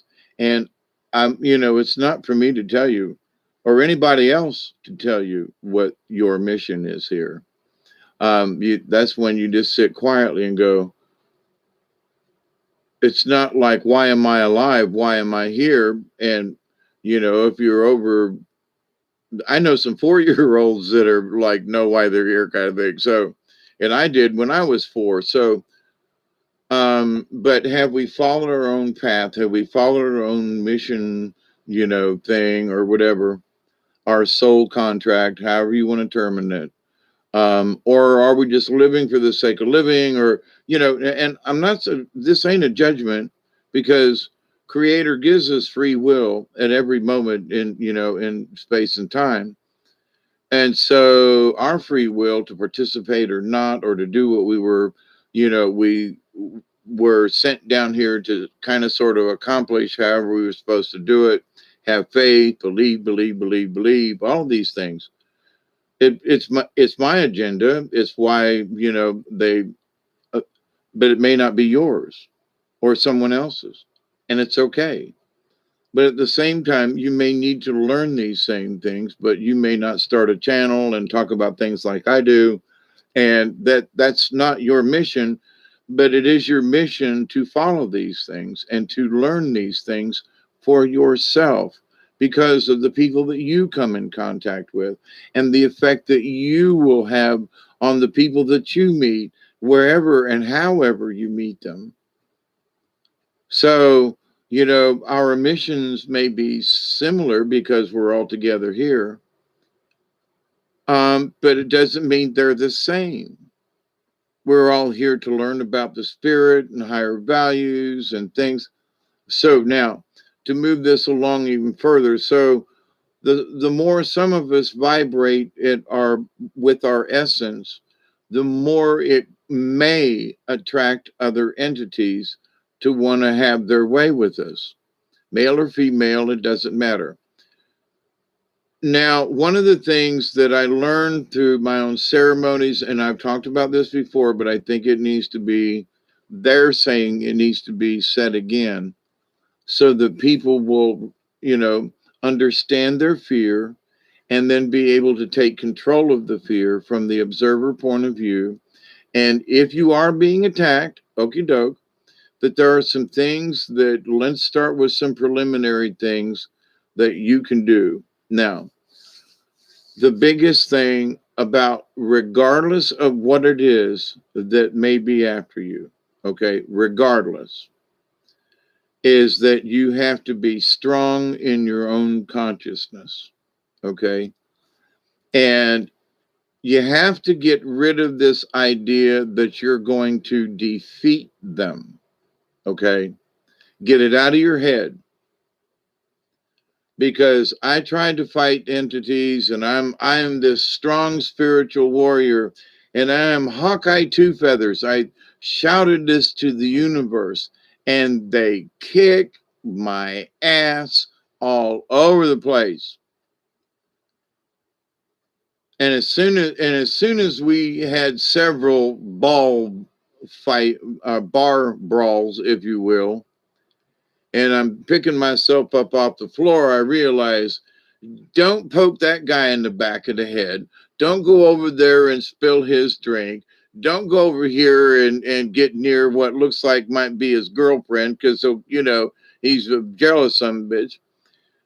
But, in it, whether I could have been destroyed by these critters, let me tell you. But it was more of that we need to teach you a lesson. And the lesson is be strong. So the more your aura, the more I'm always talking about the core value. Your core value allows you to spread your aura out from yourself like a shield. It is a shield. And so there are some people who are shining, and there are things that are looking out there going, ooh, I like bright and shiny things, sort of like Elmira, right?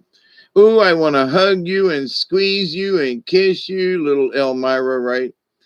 So that these entities, whether they're going to drain your energy or not, that's not the point. You're attracting them. Ooh, there's a shiny object over there. But if you don't have, quote, your protection on, if you're not covered with your cosmic condom, oh boy, that's a really good one right there, right? Your cosmic condom. That the idea, though, that, you may be attracting them. And then with your fear, they smell that and go, ooh, look, there's a light with some of this essence out there that, and it could be that through your family lineage, star lineage, how, whatever the long-term, essence, it may be that you picked up the essence.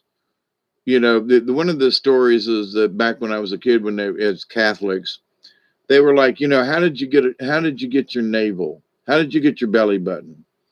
And it was like, just, all the babies are getting ready to go come down to earth. And God comes by and goes, you're done, and you're done, and you're done, and you're done.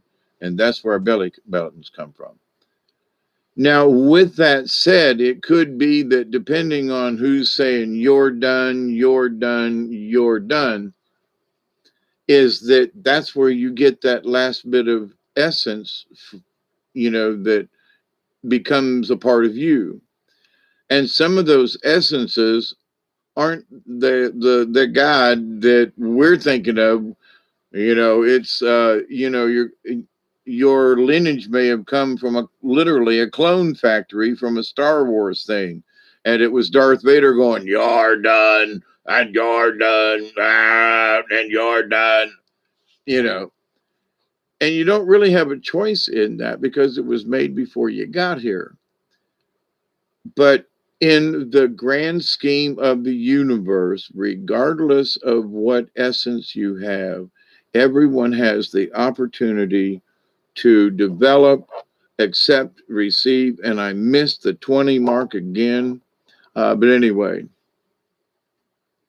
David Castle, experiences, distractions, lessons. Don't become enslaved by them. Learn the lessons and move on to the next one, or you will get the same test again and again and again and again. I agree, David. Lady Court, loving it. Keep going, laying down, listening. Night, lady. Good to see you here. Steve Clark, good to see you. I haven't acknowledged some of y'all. I was trying not to look at the chat to stay on task with the subject that Spirit got me on here at 3 o'clock in the morning to have a chat with you all about. But in the conversation, a video I did the other day about power, it ties into, so what kind of power do you have? So you have the power, and now here's the thing. There may be literally some kind of critter that comes up and eats your ass because they're out there, and that you die in this life because of that encounter. Now, we just can't live our lives in that there is a 1 in a billion chance it's going to be you. Now, there may be some of you, for whatever your circumstances are, location, the denser there are populations of people, the denser of, I will say, of evil entities at the same time.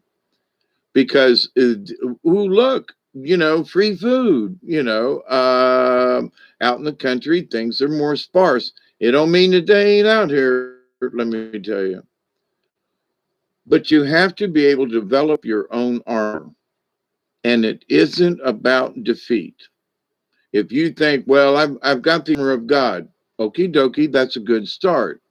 But it's for protection. It's not for attacking. Okay. Because as soon as you take your energy to attack the other side, you have already kind of lost in the grand scheme of things, because instead of being the protector, now have become a provocateur. Now there are times when them sons of bitches just gotta go, but it's in that, do you protect yourself or do you kill your opponent?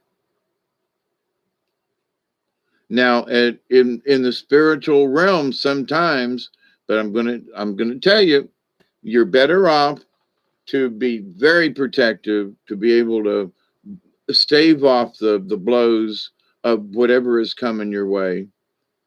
I look at this in terms of, sword fighting, so, or kung fu fighting with knives, but the fending off. So it's not the aggressor in that, and you can block their blows in ways that it doesn't affect you, and you can miss them and glance off and become that master, right, grasshopper? You can become that master who can take a blow and literally, throw the person who threw the punch, 10 feet in the air. And there's a words for it, and so forth. But in that, but that's power. You don't have to fight your enemy. You just have to figure out a way that the energy is coming in and that it's redirected. So, in your understanding of the protection and of all of the armor that you're developing yourself, your spiritual armor, it isn't about conquering your foe, because if you do your armor correctly, you can do them serious, they'll do their own damage to themselves. Okay. So, but I think of it about armor. I think about it in terms of medieval kind of thingies. Hey, Miss Julie, how are you? Dinner's cooked. Yum yum. Hi, Jeff Allen. How are you? Um, but so in this understanding, so in the start of the description of this video, so what do we do about it? We stop fighting. Okay. In that, well, I gotta have all these amulets. Now, don't get me wrong, I got my crystals, I got my stuff, okay.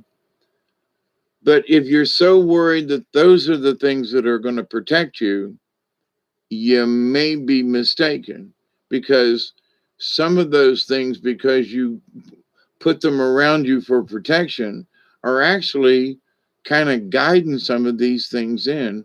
And that through the crystals, I know there are certain times I'll grab a particular crystal, but I'm not going to, like, ooh, all these crystals are here to protect me.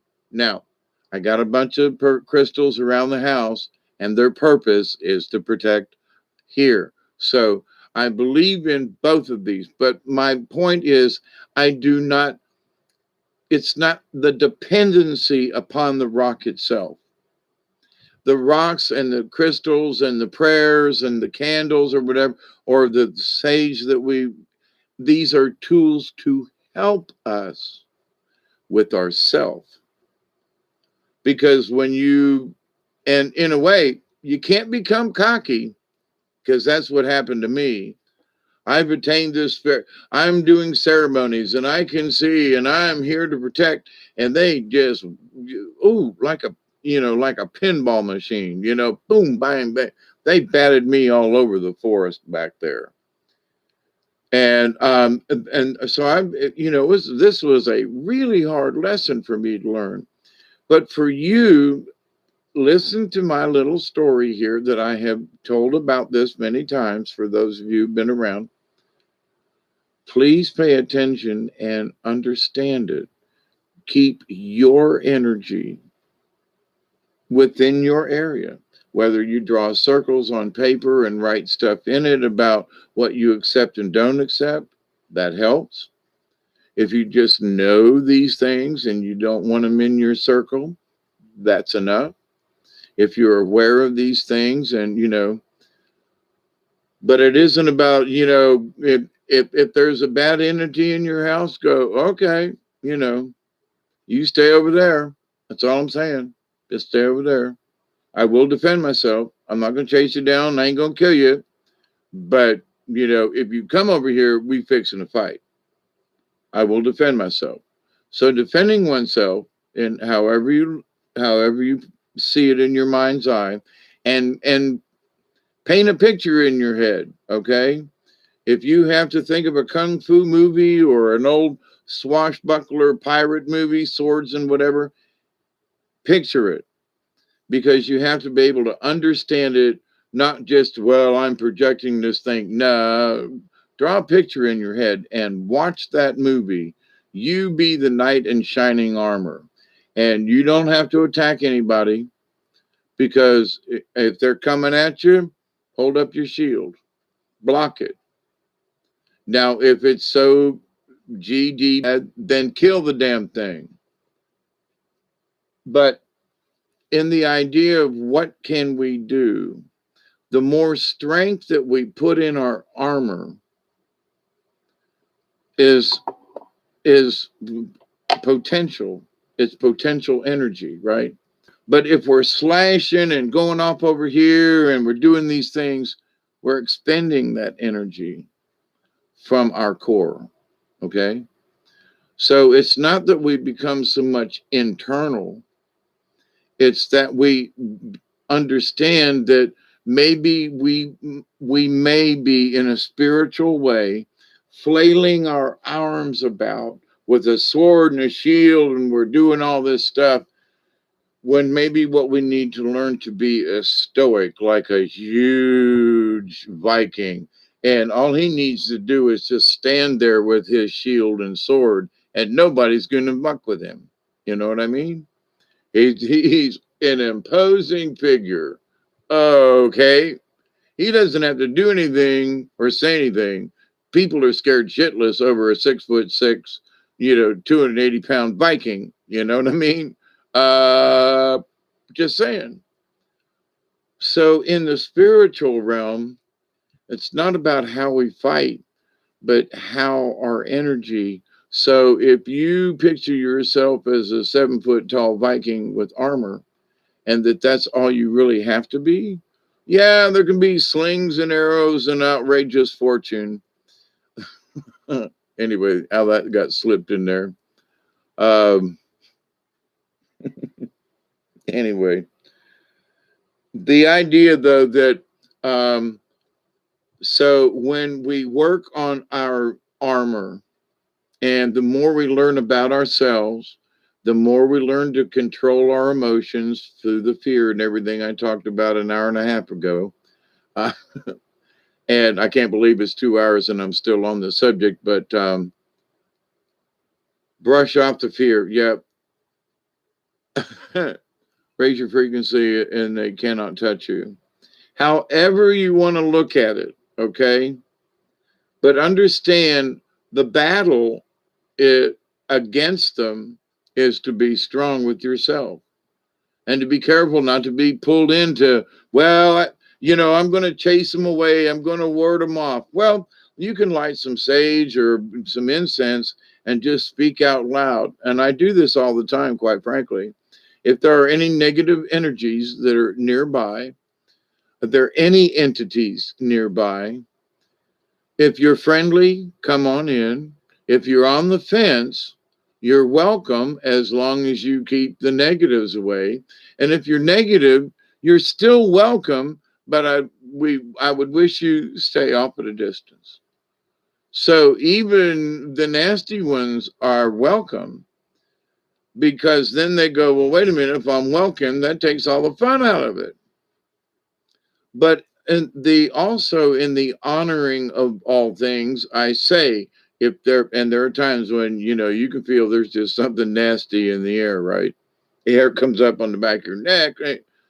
So you go, and any entities that are here like that, if you wish to do me harm, my request that you honor who I am, and I will honor who you are. People say, what the fuck does that mean? I understand that they're a great warrior, and I honor them. And you must understand and honor me. I am my own warrior, and I really don't want to fight. But if I put honor out there, there are a lot of entities. I mean, just I think sometimes not like a Klingon, but in that there's honor in that.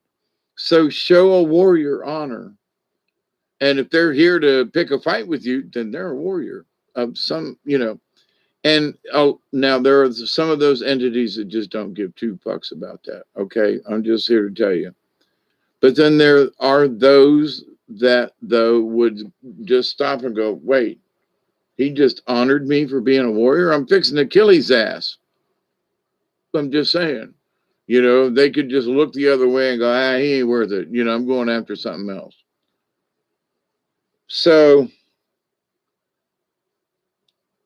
can we do anything about it? Yes. Are there people who are attacked more than others? Yes. Are there folks who are being, attacked with, beams and things and stuff? The answer is yes. Okay. Are some people being over paranoid about some of this stuff and that they feel like they're being fried and everybody's looking at them? And the answer is yes. I think that there are more people who are afraid of the microwaves and are afraid of the things and are afraid of the. Don't get me wrong, I do believe that these things affect us, okay? But I think that because of the fear level of these things, the 4 or 5G, the this, that, and the other thing, I believe that they're all true now. Don't get me wrong. But I think some people have taken that and added that into a fear level that increases that fear, and that, it's the microwaves that are affected. Are you sure? It may be your own dumbass going into loops that it's affecting you. And I because I had went through a similar period myself, and I was like, you dumbass, you're literally manifesting, and I don't use this word much, but you're literally manifesting that which they want me to be afraid of. And I was like, can't live like this, got to change this, right? Somehow I keep from saying some of the crap I'm thinking. LOL, I shield that. If you fear, then fear is what you create. Yes. And and I brought this up way earlier on, Steve, in that, and I talked about subconscious fear the first hour-ish. And so there are things that people have fears about. And I have listened to folks talk about, it's the 4G and they're, they're targeting me. And my question is, why? Not that you aren't. Why would you target me? Well, I don't know. I'm just a certain somebody. Now, okay. So are you an online presence? Are you in chat rooms? What do you do? Are you affiliated with anything? What is it? Why would they target you? Not saying that you are. I'm asking a simple question. Why? Well, I just think they are. Well, maybe you have convinced yourself that you are. Now, you may be getting some residuals. Then they very well could be targeting you. But I think a lot of people have convinced themselves that because it exists and because they're having different feelings, that they must be on the targeted list. And I just got to go, okie dokie, because everybody seems like everybody's being targeted. Not to say that y'all ain't, or they, not maybe you, but you out there, not that they. But I hope, because that's I'm a targeted individual, and I've been, and it's like, yeah, and you keep talking about it, and you keep, It's sort of like Rabbit is calling these people to target them. You know what I mean? And how much of it it is the cosmic changes, but because of the fear, and they could have been targeted before. I'm not saying they did. I'm thinking of Laura Eisenhower and some folks. They're high profile people, and there are people who literally want to fry their brains. But then there's little old me. Are they really trying to, Bob, we love you, but are they going to try to fry my brain? Are they directing something at me? Well, I live far enough away, not that they couldn't do it. And, where did I get this burn on my arm that I still have not figured out, but am, trying to not pay attention to? It's much better. It's still sore though. Um,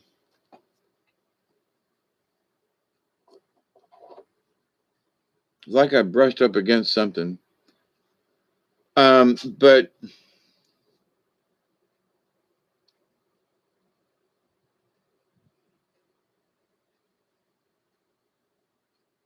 that's right, David Castle. Blowing in the paper bag, that counting to 10 thing works. It also, what you didn't mention it, but I am. But in these strong energy pulses, like earlier today, haven't checked in the last couple hours, but the Schumann spiked, and I was like, going to be an interesting evening kind of thing, and had some company and had some good visit, and saw my dear great granddaughter kind of thing, Miss Emma, and picking mulberries and chatting about stuff and just, wonderful, delightful. But did that have anything to do with the spike in the Schumann residence, or was it they were just here during the spike? You know what I'm saying? So, it's coinky dinky, it's synchronicity. All right, but they could have been here and there wouldn't have been a spike. But did the spike in the Schumann affect the energy bit? And because it's always good energy when they visit, but was it better energy? Was it I'm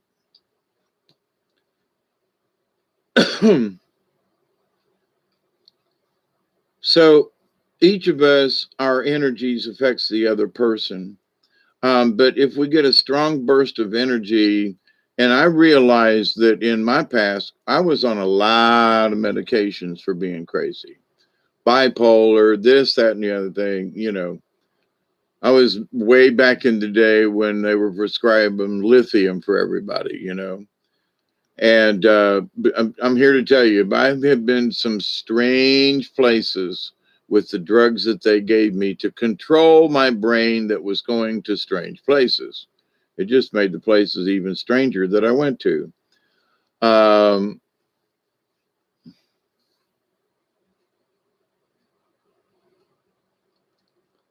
but the energy that, that we pick up on and that we receive,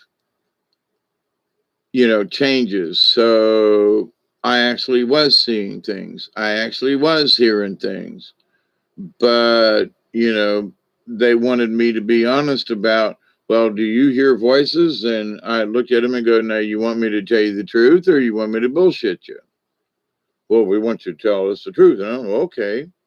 Well, yes, I have like inner voices that talk to me about stuff. Well, what's it about? Well, it ain't about killing or maiming. It's usually about how I can hear people. It's sort of like my consciousness.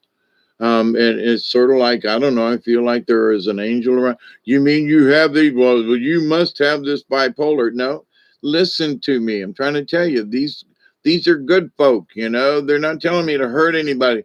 They're giving me advice and, they're trying to help me out here. And one of the things is they're trying to tell me to quit taking your freaking pills, Well, that really pissed them off. Well, if you don't take our pills, we won't see you. Okay, ain't that a weird condition? If you go to mental health, you have to take our pills or otherwise we won't help you. What?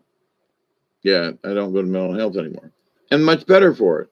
Now, I got to say, there were many good people within the mental health system that helped me to go through some times and to understand things in a different context. And without their help, I would not be here today. I'm just here to tell you about that.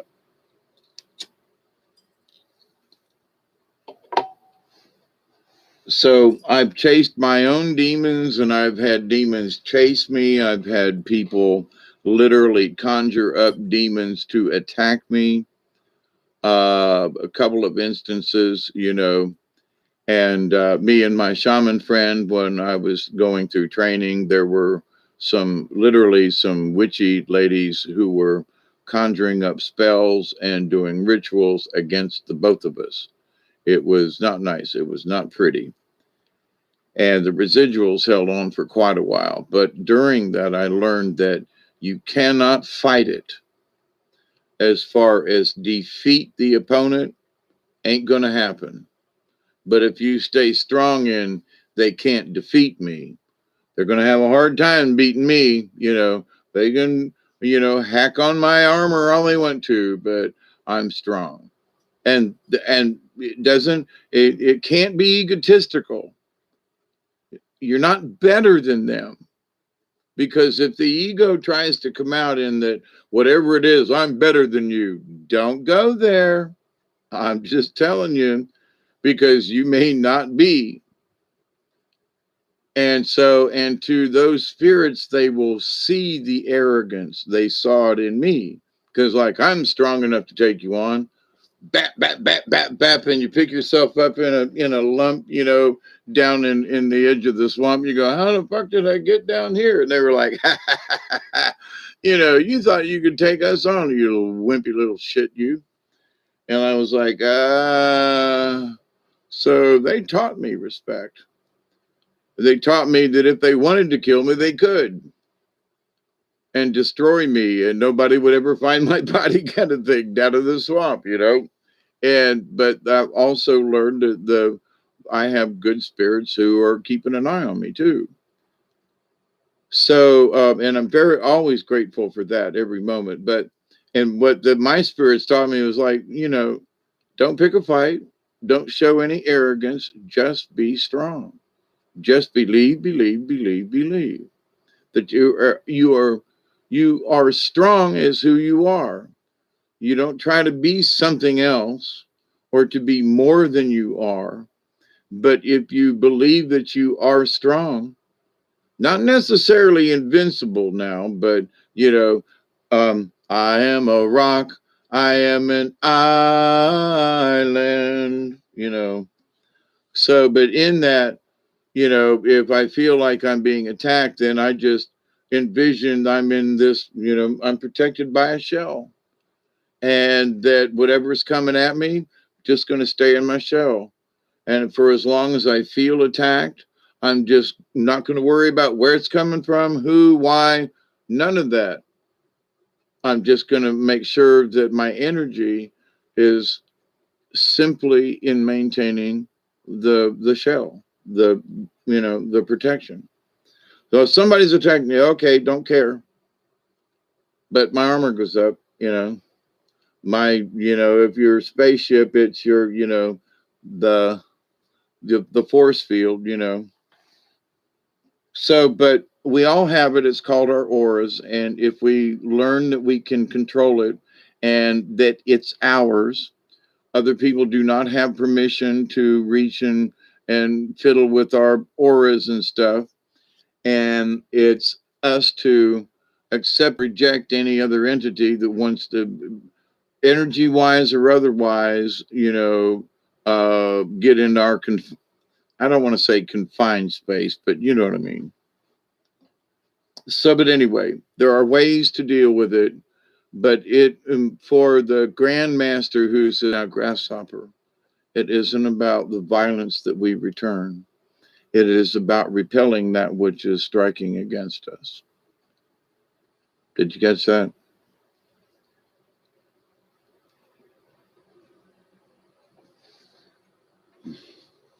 I remember seeing this old man years ago who for an hour every day in the plaza, he would come out and all of these youngsters would come and try to take this old man down. And he would just throw these kids, left, right, up, down. They'd kick and he'd miss. And it just unbelievable what this old man could do. And he never struck a blow. He always avoided the blow and misdirected the blow. And nobody, for all the years that he did this in China or whatever, nobody defeated him. Nobody took him down, you know. And it was like, in my head, Gaza, you out of here? Going up the road with the wife to get pizza. Oh man, have just dedicate one bite to me, will you, guys? I've been wanting some pizza for a while now. Just one bite. Say this is for Hawkeye. You know, this bite's for Hawkeye. I've been wanting pizza for about a month now. You know, I love my veggie lovers pizza with pineapple. I'm sorry, I I just like pineapple. But anyway, but good evening to you, Gaza, and everybody.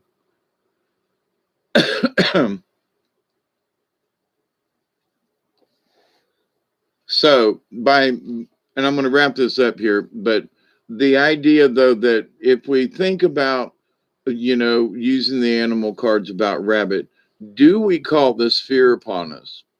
And before you jump up and say no, you got to stop and ask your subconscious that question, because there may be fear there that you're just really not consciously aware of. And there's nothing wrong with it, okay? But the thing is that before you say, no, I don't have no fear, there may be. And you may be over boasting the fact that, oh, well, there's nothing I'm afraid of, when actually it's something that maybe you are and you're just not really aware of it. But in that, it's like you're not afraid of an alligator until you come across one. Um, or you know, if you've never come across a rattlesnake or a moccasin in the wild, you go, oh well, yeah. But then when you see him and you're near him and your whole personality changes right away. Oh, yeah, there's a moccasin. Um, so, but the fear comes, you know, from their poisonous snakes. They're nasty. They got a reputation, you know, like skunk and like badger has a reputation. You just don't go mucking with them, right? You give them their distance. So it's in respect. And many times, many reptiles and many other animals and critters, if you don't get in their space, they'll leave you alone. Now, maybe not necessarily with badger, or if you get caught with a wildcat or a bobcat or just saying. But if your energy is good, like my story about the bear, he didn't try to eat me, but he sure stuck his nose really close to my head, right? And so fear, will cause other critters to go nutso. And so, but when we learn to take control of situations,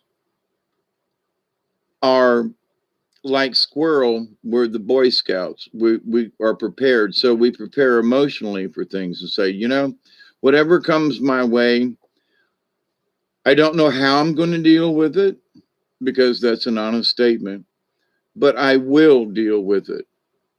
I will use my wisdom and the energy of the universe to, get around whatever obstacle comes my way. I'll figure it out. I don't know how, but I trust in the universe that I've made it this far. I'll make it further, you know? So when we, lose faith and we think that things have got us down and the evil, mean and wicked, nasty things are beating us down, they may be beating us down because we're allowing them to. And it isn't, I repeat, it's not about defeating them, but it is showing them, look, I respect your energy. Okay. Don't agree with it. It's yours. This is mine. And I'm confident with my own energy. Yep, Steve. And in all things, there's a little kid. I got 5 new little kittens in the yard, and there are a couple of them that still want to run when we try to pet them or whatever. So I respect that. I don't want to push my humanness on the kitty cats. They have to allow it, right? but at the same time, I cannot allow them to be skittish of me. So every once in a while, I got to grab over there and grab them and put them in with the others with the food. And they, want to be pissed off at me for a moment, but then they find out that there's, fresh milk for them. Um,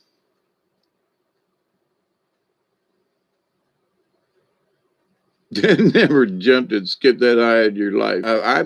I agree with you, Jeff. I've had my very close encounters with some huge moccasins, and they will change your life forever. I'm telling you.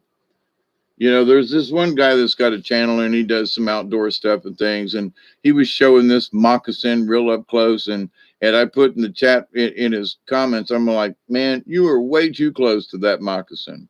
And it was, well, I knew what I was doing. No, but it was where he was standing. If that moccasin had come after him, he'd have tried to turn. He'd have fell in some branches and skewered himself. It wasn't that he, quote, knew what he was doing, but I don't think he knew what he was doing in this situation. He was in the snake's territory. You know what I mean? And I was like, okay, but to me, it was like you didn't zoom in the camera. You were sitting there with the camera up on this snake and you were in his territory. Not a good thing. Don't pet the bears. Don't feed the bears. Anyway, and one thing that happened up in Tennessee up there in Cades Cove, there are a lot of bears up there, folks, and people had stopped along the side of the road, which they're off to do, and across this field, and all these people were taking pictures about these bear cubs up in the tree. And everybody's running over there to take pictures. And I'm out standing by the fence and I'm taking pictures and little pieces of video. Somewhere there's this little piece of video where you see all these people running towards the bear tree, and then you see the bears coming down the tree, and everybody turns around as though they're hauling their ass away from the bears in the tree. I mean, it was like, ooh, and then it was like, ah, everybody scattered, and I just stood there by the fence. I was a long way away from the tree, and I just stood there and laughed my ass off. And it's still one of the funniest moments that, like, in reality, that, like, oh, let's all get close to the, no, maybe we shouldn't, anyway. And they warn people up there. That's just how stupid some people can be. And at one point, I realized that. Let's see how close I can get to a bear. And I turned around this corner, and there was one standing there. And I was like, that's close enough. I got it. Hi, bear. I'm going this way.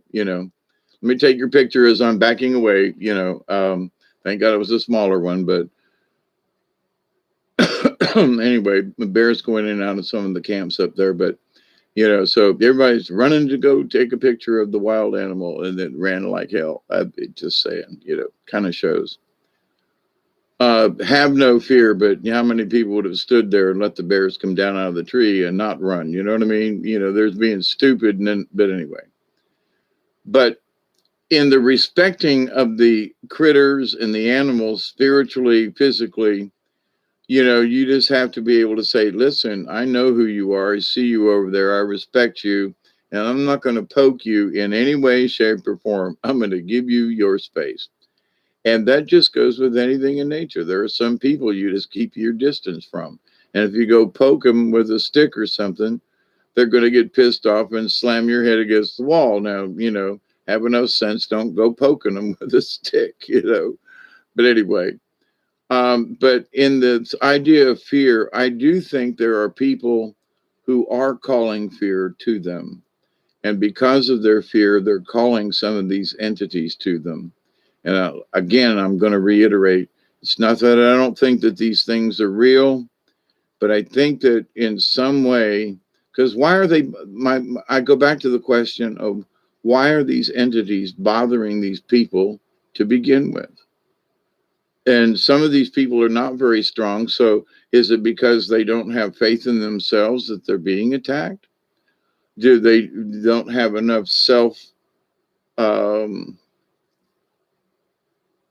self-confidence that, and that other people talk about these entities, so they must be, so they are they allowing these things, And I gotta say, I think that some people are. And, I continue to pray for them. And I would wish that, if something happened, they would get led here so that they could analyze what that fear is and what those entities, and doesn't matter what they're called. Did you really see it? What's your experience? Just be the observer and to help you figure out where it is. So when you find your fear, you can find your strength and go, oh, I see where that scared me. So then now that you're aware of it, you're a little bit stronger. And so your energy is more focused and you're not as terrified about the universe. So Steve says, I was camping once on an island and had a bobcat swim across the stream and walk through my camp, then swam across the other stream. I pooed my pants but tried to stay calm as possible. Yep. David says, I have a great morning, must eat. Yep. Hope you're in the reality again. Much love to you, David Castle. I'm fixing to head out too. It's 4:06 and this is sort of an early 4:20 bowl. And I just wanted to get on here. The spirits were prompting me and kind of kicking me in the shins to say, hey, there's a lot of fear out there on a lot of different levels. And many people fighting their different fears, whatever they may be. So this conversation, hopefully, if anybody's out there, and if you know somebody, I very seldom ask to be shared or liked or anything. But it isn't about the liked video. But if you think there's somebody out there that might benefit from this conversation, then please send them this way. Not as a subscriber or anything, but in to possibly help them with their fear. Okay, that's a very seldom ask, but if you know somebody that this might help, please pass it along. And it ain't about me, but it is about maybe this conversation can help them.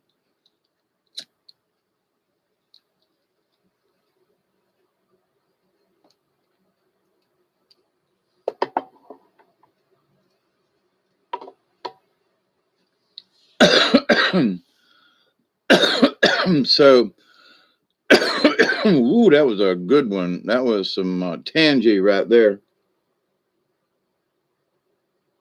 I want to say thank you to Bob out there at Elderberry. Thank you so much. Jeff Allen, David Castle, who's leaving. And I know it's 4:07 here, Eastern Daylight Time. And was kind of hanging out and wasn't going to do a video because I've been doing videos, it seems like, every day this week. Not an issue, but for some reason, the spirits talk with me and they say, there's somebody out there that's having an issue. We need to have this conversation. Okay. All right. So here we go. So in my prayers, I want to send out strength to everybody who may be faltering. If you know someone that may be having issues and faltering, then, there may be a kindness that you can step in. And we can't accuse anyone of saying, well, maybe you're drawing these fears to you. And because they'll get really defensive, right? So we have to be very careful when we talk about these things. So, and I'm that's why I like, if you say you've had the experience, then I believe you. But at the same time, there are some things that I thought that I did that, and when I went back and became the observer, I was like, maybe I brought that on. Maybe between the reality and my sub and some other things that maybe it wasn't quite as real as I thought it was. Or maybe it was more real. I mean, so there's a lot of things in it. Or maybe I was with a collection. And that's the other thing is that sometimes we may literally see something happening through someone else's eyes because we are connected in the universe with other entities. And it may be that we have picked up somebody else's dream, somebody else's fear, someone else's reality, and it becomes very real to us. It is a shared experience. And maybe not everybody shares it, but could be that you were out there in the dream world one day and all of a sudden something comes along and you feel someone else's feeling and it becomes very real. And it does happen. It's an empathetic thing that many of us,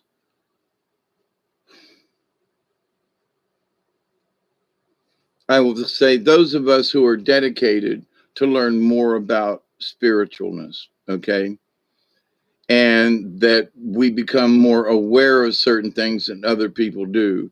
Not that we're better or that they're worse, it's we're just more focused or something.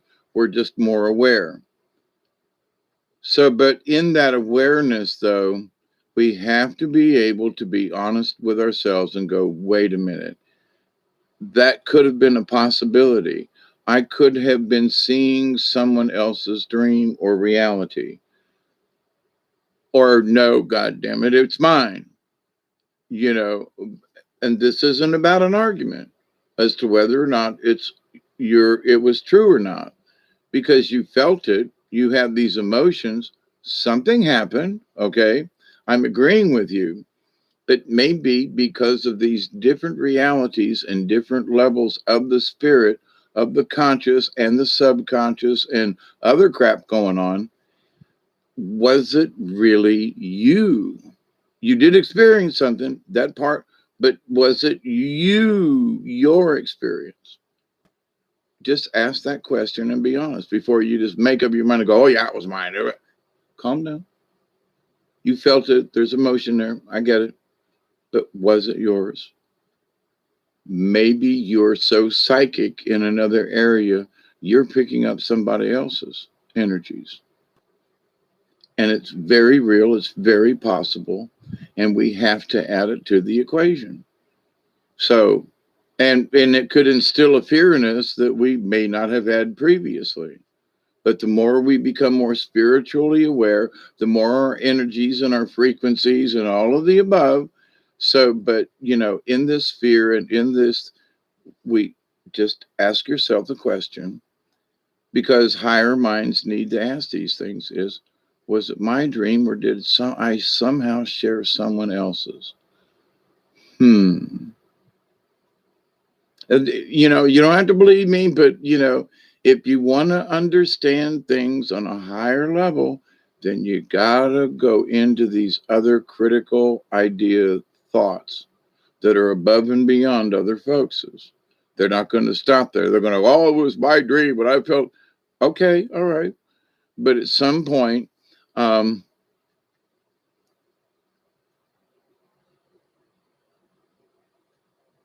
one needs to believe, trust, receptive, and thankful for what they have. Very, very true, Steve.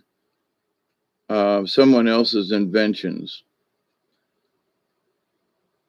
And yeah, Jeff, but not necessarily. Something traumatic could have happened to somebody else, and you're seeing it or feeling it. So it's not necessarily invention. It could be actually a true event, or it could be someone else's traumatic dream that you somehow pick up on. So the word of invention, I get what you mean, but they don't really invent it, because I don't think there are many people who have nightmares who don't invent them. They may allow them, they're subconscious, but I've had some nightmares. I'm here to tell you, there's no way I would want to invent that. And if anybody ever shared in that experience, I feel sorry for you. But I do what you mean by someone else's inventions. But these things that are happening now, there are inventions out there. Want to say that there are inventive thoughts that are being put out there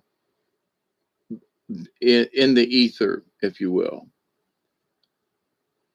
But if you notice it and learn how to see it, and you go, wait a minute, that might be one of those, like, and now don't get me wrong. I'm still trying to go through the different levels as to why I have issues with with some of these folks who claim to be light workers. Okay.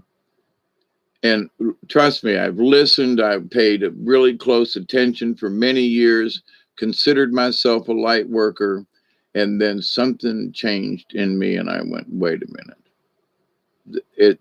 They're preaching like a religion.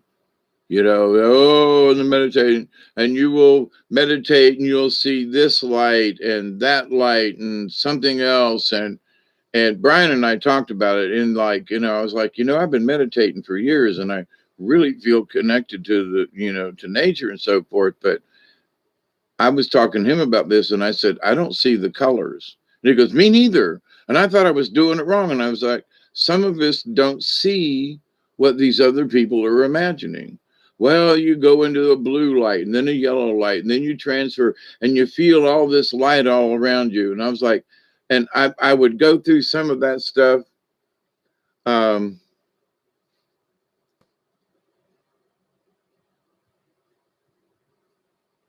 I would go there. I do not see it the way these people are trying to describe it.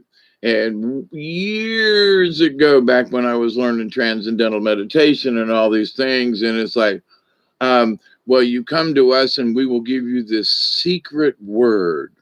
Pay us $250, take this course, and at the end of it, each one of you will go to the master and he will give you a secret word, a secret sound, or whatever it is, so that you will be able to reach this transcendental state. And I thought, there's just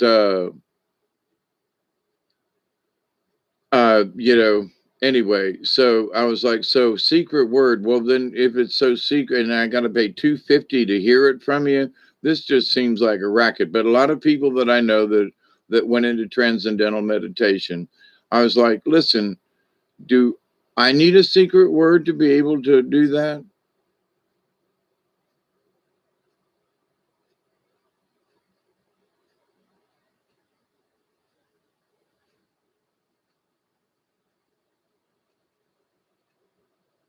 My dad turned up. Second Danny has never come to me before.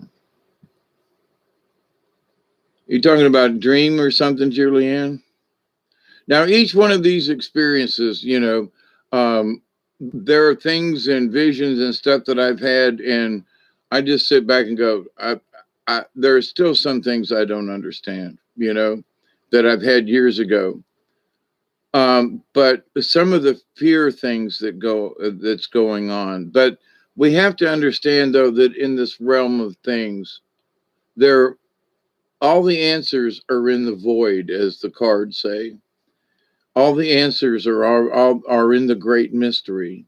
Every question that's ever been asked the answer is already there.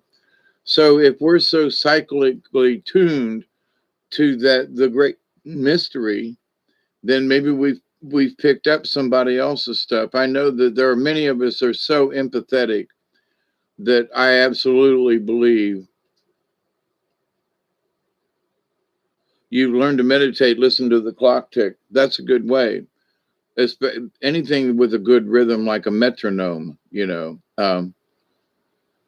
It's coming on 4:20 here, and I'm gonna, have a little smoke, and then I'm gonna get off of here. But it's the biggest reason I'm here is not for you to believe what I say, but is to think about what's happened to you already. Analyze. I think you mean to analyze things to understand it better. Yeah. And it's not to go down rabbit holes. It's just stop and look at the picture, take your emotions out of yourself for a minute and look at the situation. And I still practice self-meditation, and I'm sorry, self-hypnosis, which is a part of meditation in a lot of ways. But I've known 2 licensed hypnotherapists over the years, and we have had many discussions on, different things about the mind. And so through hypnosis with somebody else's suggestions, you can learn to change your behavior. Well, you can do the same thing with yourself. Well, I'll never quit smoking. Well, change your, change that never, never, never to maybe at least, maybe I can quit smoking one of these days. I'm going to give it a try versus I'll never quit smoking. You know, so whatever it is that we do that we can convince ourselves with ourselves, get in logic over emotions. Yeah. Stay safe, wealthy, whatever. You out of here, Steve? Me too. It's 4:20, so smoke if you got them. We'll say good morning, good afternoon, good evening to all of you folks.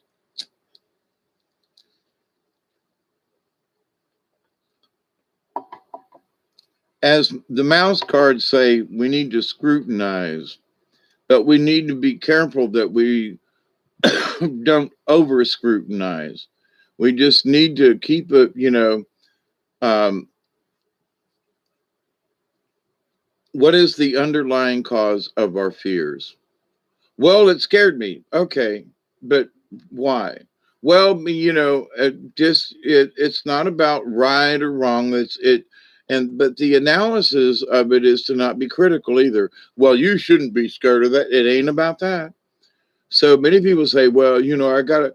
No, it is. It's just about just recognize it. That's all. There are things that scare the crap out of me too. There are still times with spiders. But there's spiders over here, and anyway. So, but we learn to deal with our fears, however that is. But we have to recognize them. Well, they scare me. They got 8 legs. Okay, and they're creepy crawly. Okay. So, but when you go down the list and say, and that's why I'm afraid of them. Okay. Well, but are they really creepy crawly? Yeah, can you get over that? Or, well, are they really on you? But I hate it when they are. So don't freak out. I ran into a piece of cobweb earlier today, and my reaction was immediate, back to the time of a little kid running into a spider web at night or something, and you go, oh damn it, as much as I try not to act like that, I still do. Is it out of fear? Is it what it, but that reaction is running into a spider web at night is, every single one of us, no matter how brave or whatever, we're going to react in a lot of the same way. It's 6:20 in Oz.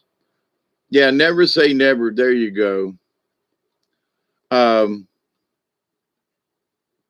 Smoking is a pretty good chick deterrent. Well, I haven't had a chick in years, so all my chickens got killed and drug away by the foxes. So anyway.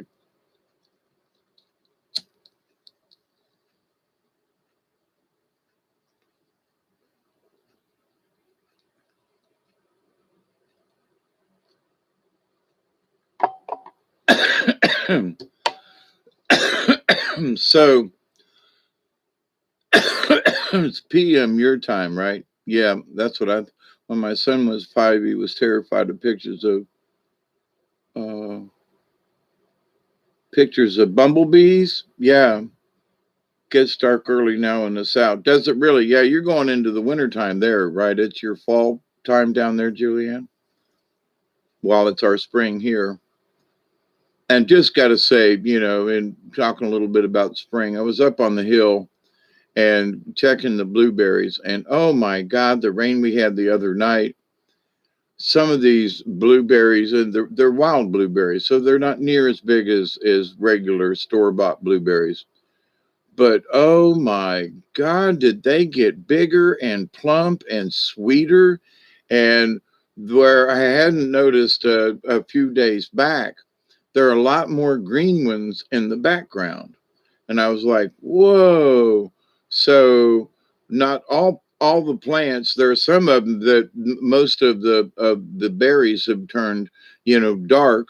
But I'm gonna, if they don't fall off in your hand or like just a slight twist, leave them, because they're not done yet. They might look it, but what I did a couple of days ago is I said I knew this rain was coming. Let's see what it does to these blueberries. Well, they got plumper. I mean, I was surprised they were like a full 20% bigger 2 days later after we had that rain. And I was like, man, oh man, I'm so glad I didn't overpick these. I did a video the other day about, never pick all the berries, but, and I was like, wow, I'm so glad that I was like, but it was a test. I wanted to see, well, will the rain do any good? If I've got so many blueberries bushes up there on the hill, and I mean, there's a good 50 bushes up there in various states, and I can get to some of them real easy, and other ones I can't. And there were a couple of blueberry bushes. See, this astounds me by nature and what happens and observation.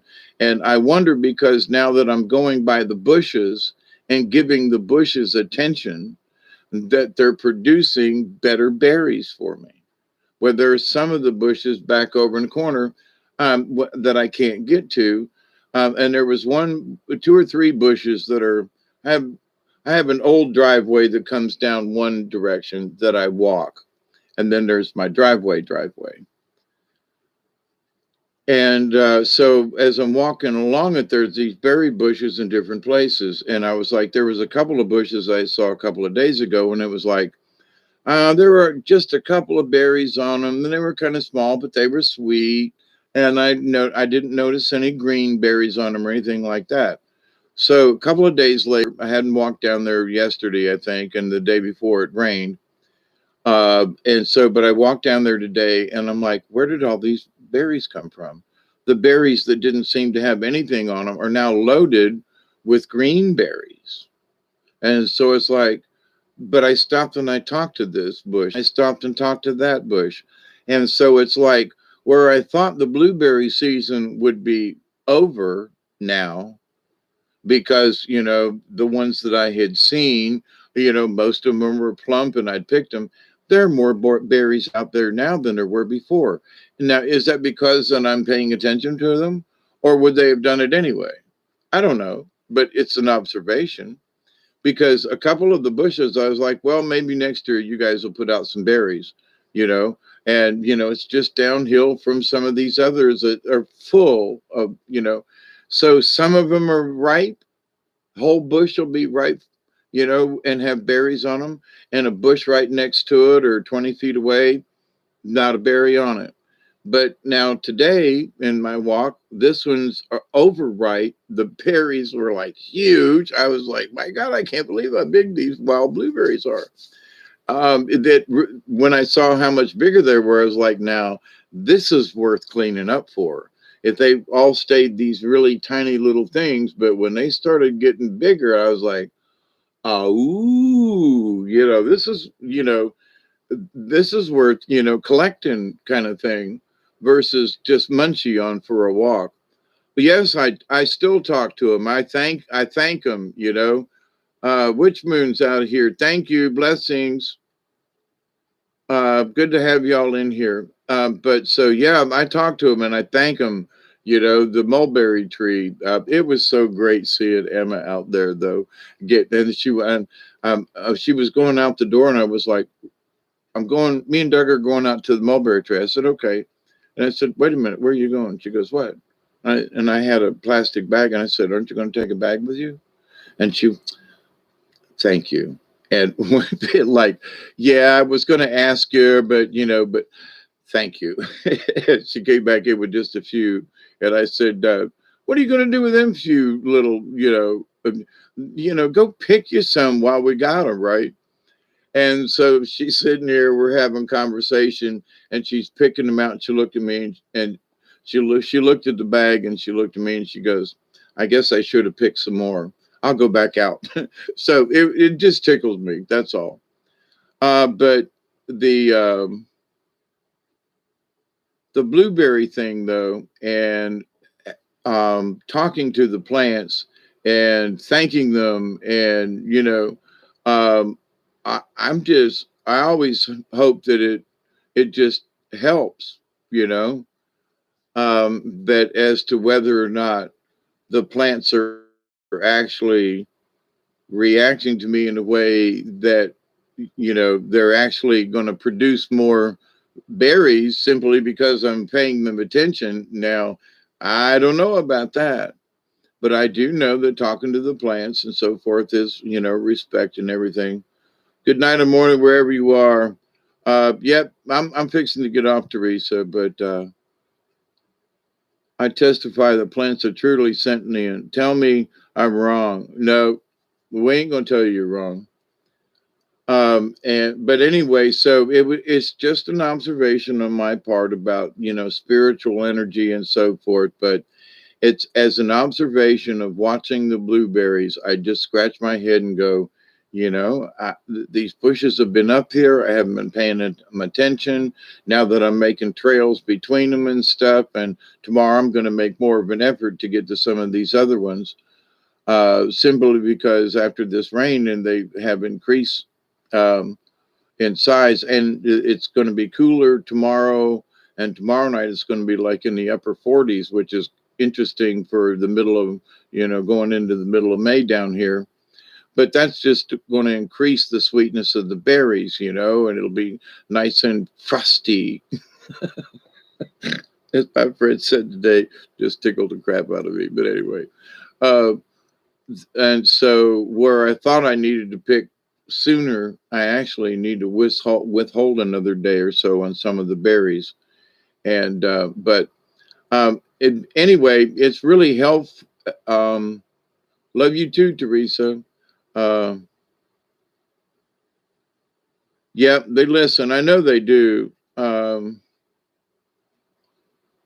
the fact that I I I thanked them for all the berries that I got, but there are some green ones on there that it's like they just weren't there a couple of days ago.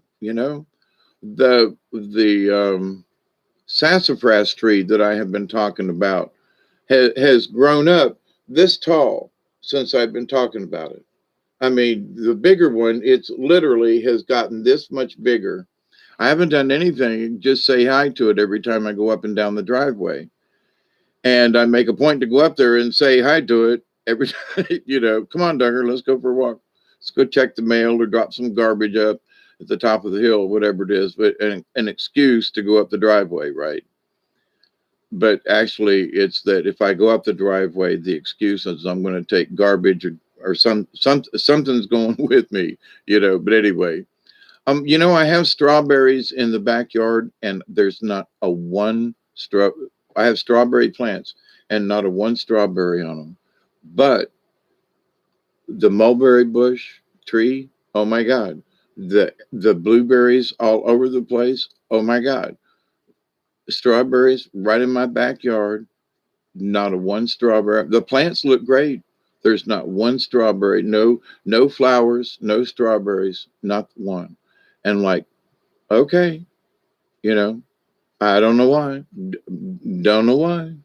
But there's all these other fruits, and I have pampered these strawberries for years and taken care of them. Nothing. I didn't even know the mulberry. I planted the mulberry tree years ago and had no idea it had mulberries on it. This year, I quit paying any attention to the strawberry bushes because there's no flowers on them. Why? Um, but so I'm paying attention to the mulberry bush tree, which I hadn't paid any attention to. The blueberries, didn't even know they existed in the quantity. Strawberries, I tended, cared, zero. So it's like that which I really cared for hasn't worked out. And so I'm hoping that, now that I'm caring for the mulberry tree, that it will continue to be a mulberry tree, you know what I mean? But um, that it doesn't turn out like the strawberries. But it's almost like I spent so much time on the strawberries that gave me very little, if anything. And I more or less ignored all these other things on my place for this little patch of strawberries. That's the lesson I've learned in this one, you know, and that all things are good, but for whatever reason, the plants are fine, but there's no strawberries. But look at all these other things. So I'm going to go play in the blueberries tomorrow, and it's because the temperature will be cool and the humidity is going to be way low, so it's going to be great to go clipping and you know cleaning up and maybe even a little bit of weed eating. It'd be a lot easier. And so, but anyway, so my friends, I love you all. Be safe, Julian. It's always good to hear from you down there. Isby at 90 miles on another rest area. Be safe wherever you're driving, my brother. Uh, Maybe pee on them. Play all the songs with Barry and the titles. Yeah, there you go. And Delaney is so strange because I was up there every today. I found my thrill on Blueberry Hill, and I immediately my thoughts go to you, and I go, man, if I had enough of these, I'm going to make me a blueberry cobbler. But anyway, so my friends, I love you. Be safe. And as always, I continue to pray that each and every day, that each and every one of you will continue to learn to accept and receive all the healings, the knowledge, the wisdom, and the blessings from the universe. Every time I put my feet on the ground, I continue to pray for each and every one of you, your friends, your family, all of your relatives, and all of your relations, past, present, and to come, that they will continue to learn to accept and receive the knowledge, the healing, the wisdom, and the many blessings and gifts from the universe. And in that law of three, which is really, really, really important to me, I continue to pray each and every day that each and every one of you will continue on your journey to learn to accept and receive and to share the knowledge, the healing, and the wisdom of the universe and the many blessings. Thank you, Michelle and Elderberry, as always. I know Teresa was falling asleep in the background. To all of y'all that come and hang out with us, there is much love always. And, you're never alone. Um, since the more that I do this with sharing these things with you, sharing the energy with you, I didn't feel alone before, but I absolutely feel more together. Not like I had this aching loneliness, but I feel more fulfilled that I know you all. And at some point in the day, somebody may be thinking about me, or I may have thought about you. And we are the soul tribe. We are family. We are all members of the League of Like-Minded Beings. And I am so much better off for knowing you. And thank you for what you do. Continue whatever it is that you're doing. And, I know most of you are working towards the good and the best way you know how. And that's all that's all that is expected of us. I got cotton now. Don't overthink it. Just do the best as you can. Keep your energy strong and your core values strong. I am what I am. You know what I mean? So, Michelle, and to Bob, we thank you. It's been a little glitchy, but so is other places. We want to say ween to all y'all out there in Spaceland. Cheers to everybody. Keep up your energy. Keep up the faith. Believe, believe, believe, believe. Have faith most in yourself. And when you need help, just ask Creator, ask the universe. I need a little help to get through this hump. I would be appreciated. And you don't need to specify what it is. If you need help to get yourself through something, um, thank you, Jeff. Oh man, that makes me blush. I tell you, I'm like, but with that, so and see, y'all can feel the energy. That's what is so great. So any loneliness or any folks that are out that are lonely, it's like I didn't feel lonely before. I really didn't, because my spirit journey was to learn the way of the hermit, and you got to be by yourself a lot to learn the way of the hermit. You know, it's not necessarily self-inflicted pain, but you must accept, you know, that you're going to, you have to be by yourself, otherwise you ain't a hermit, right? um, but it is science, yes, absolutely. But so for everybody out there, that, you know, when we get this shared feeling, you know, I'm, you know, like I said, I wasn't, I didn't feel lonely before, but by knowing you all, I just am just somehow more full, and I wasn't empty, you know, which is an odd, you know, sense. Okay. As Brian and I said, you know, we're doing our channels. It's not about the numbers, those who want to come and participate or those who want to come and listen or whatever. That's what it's about. It's not about likes, shares, or numbers. Those who will hear and those who want to come share with us, they'll get it, right? And that's still true. That's my still my basic philosophy with this.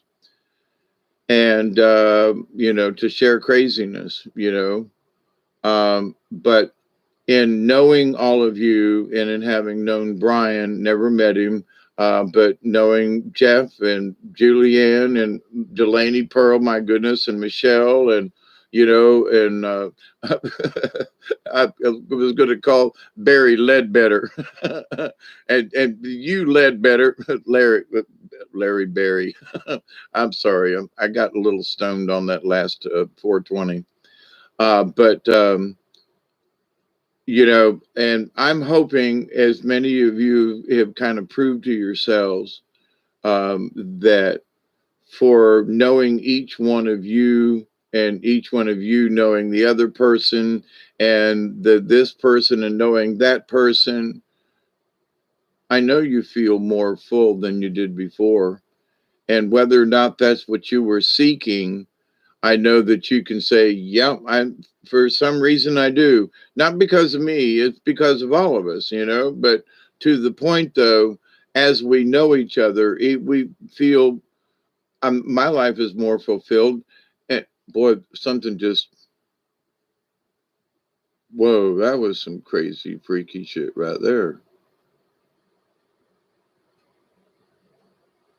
This white entity just went and kind of disappeared out the window.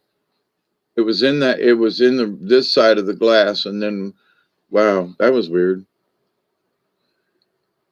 Some spiritual energies around, but be safe, Hidby.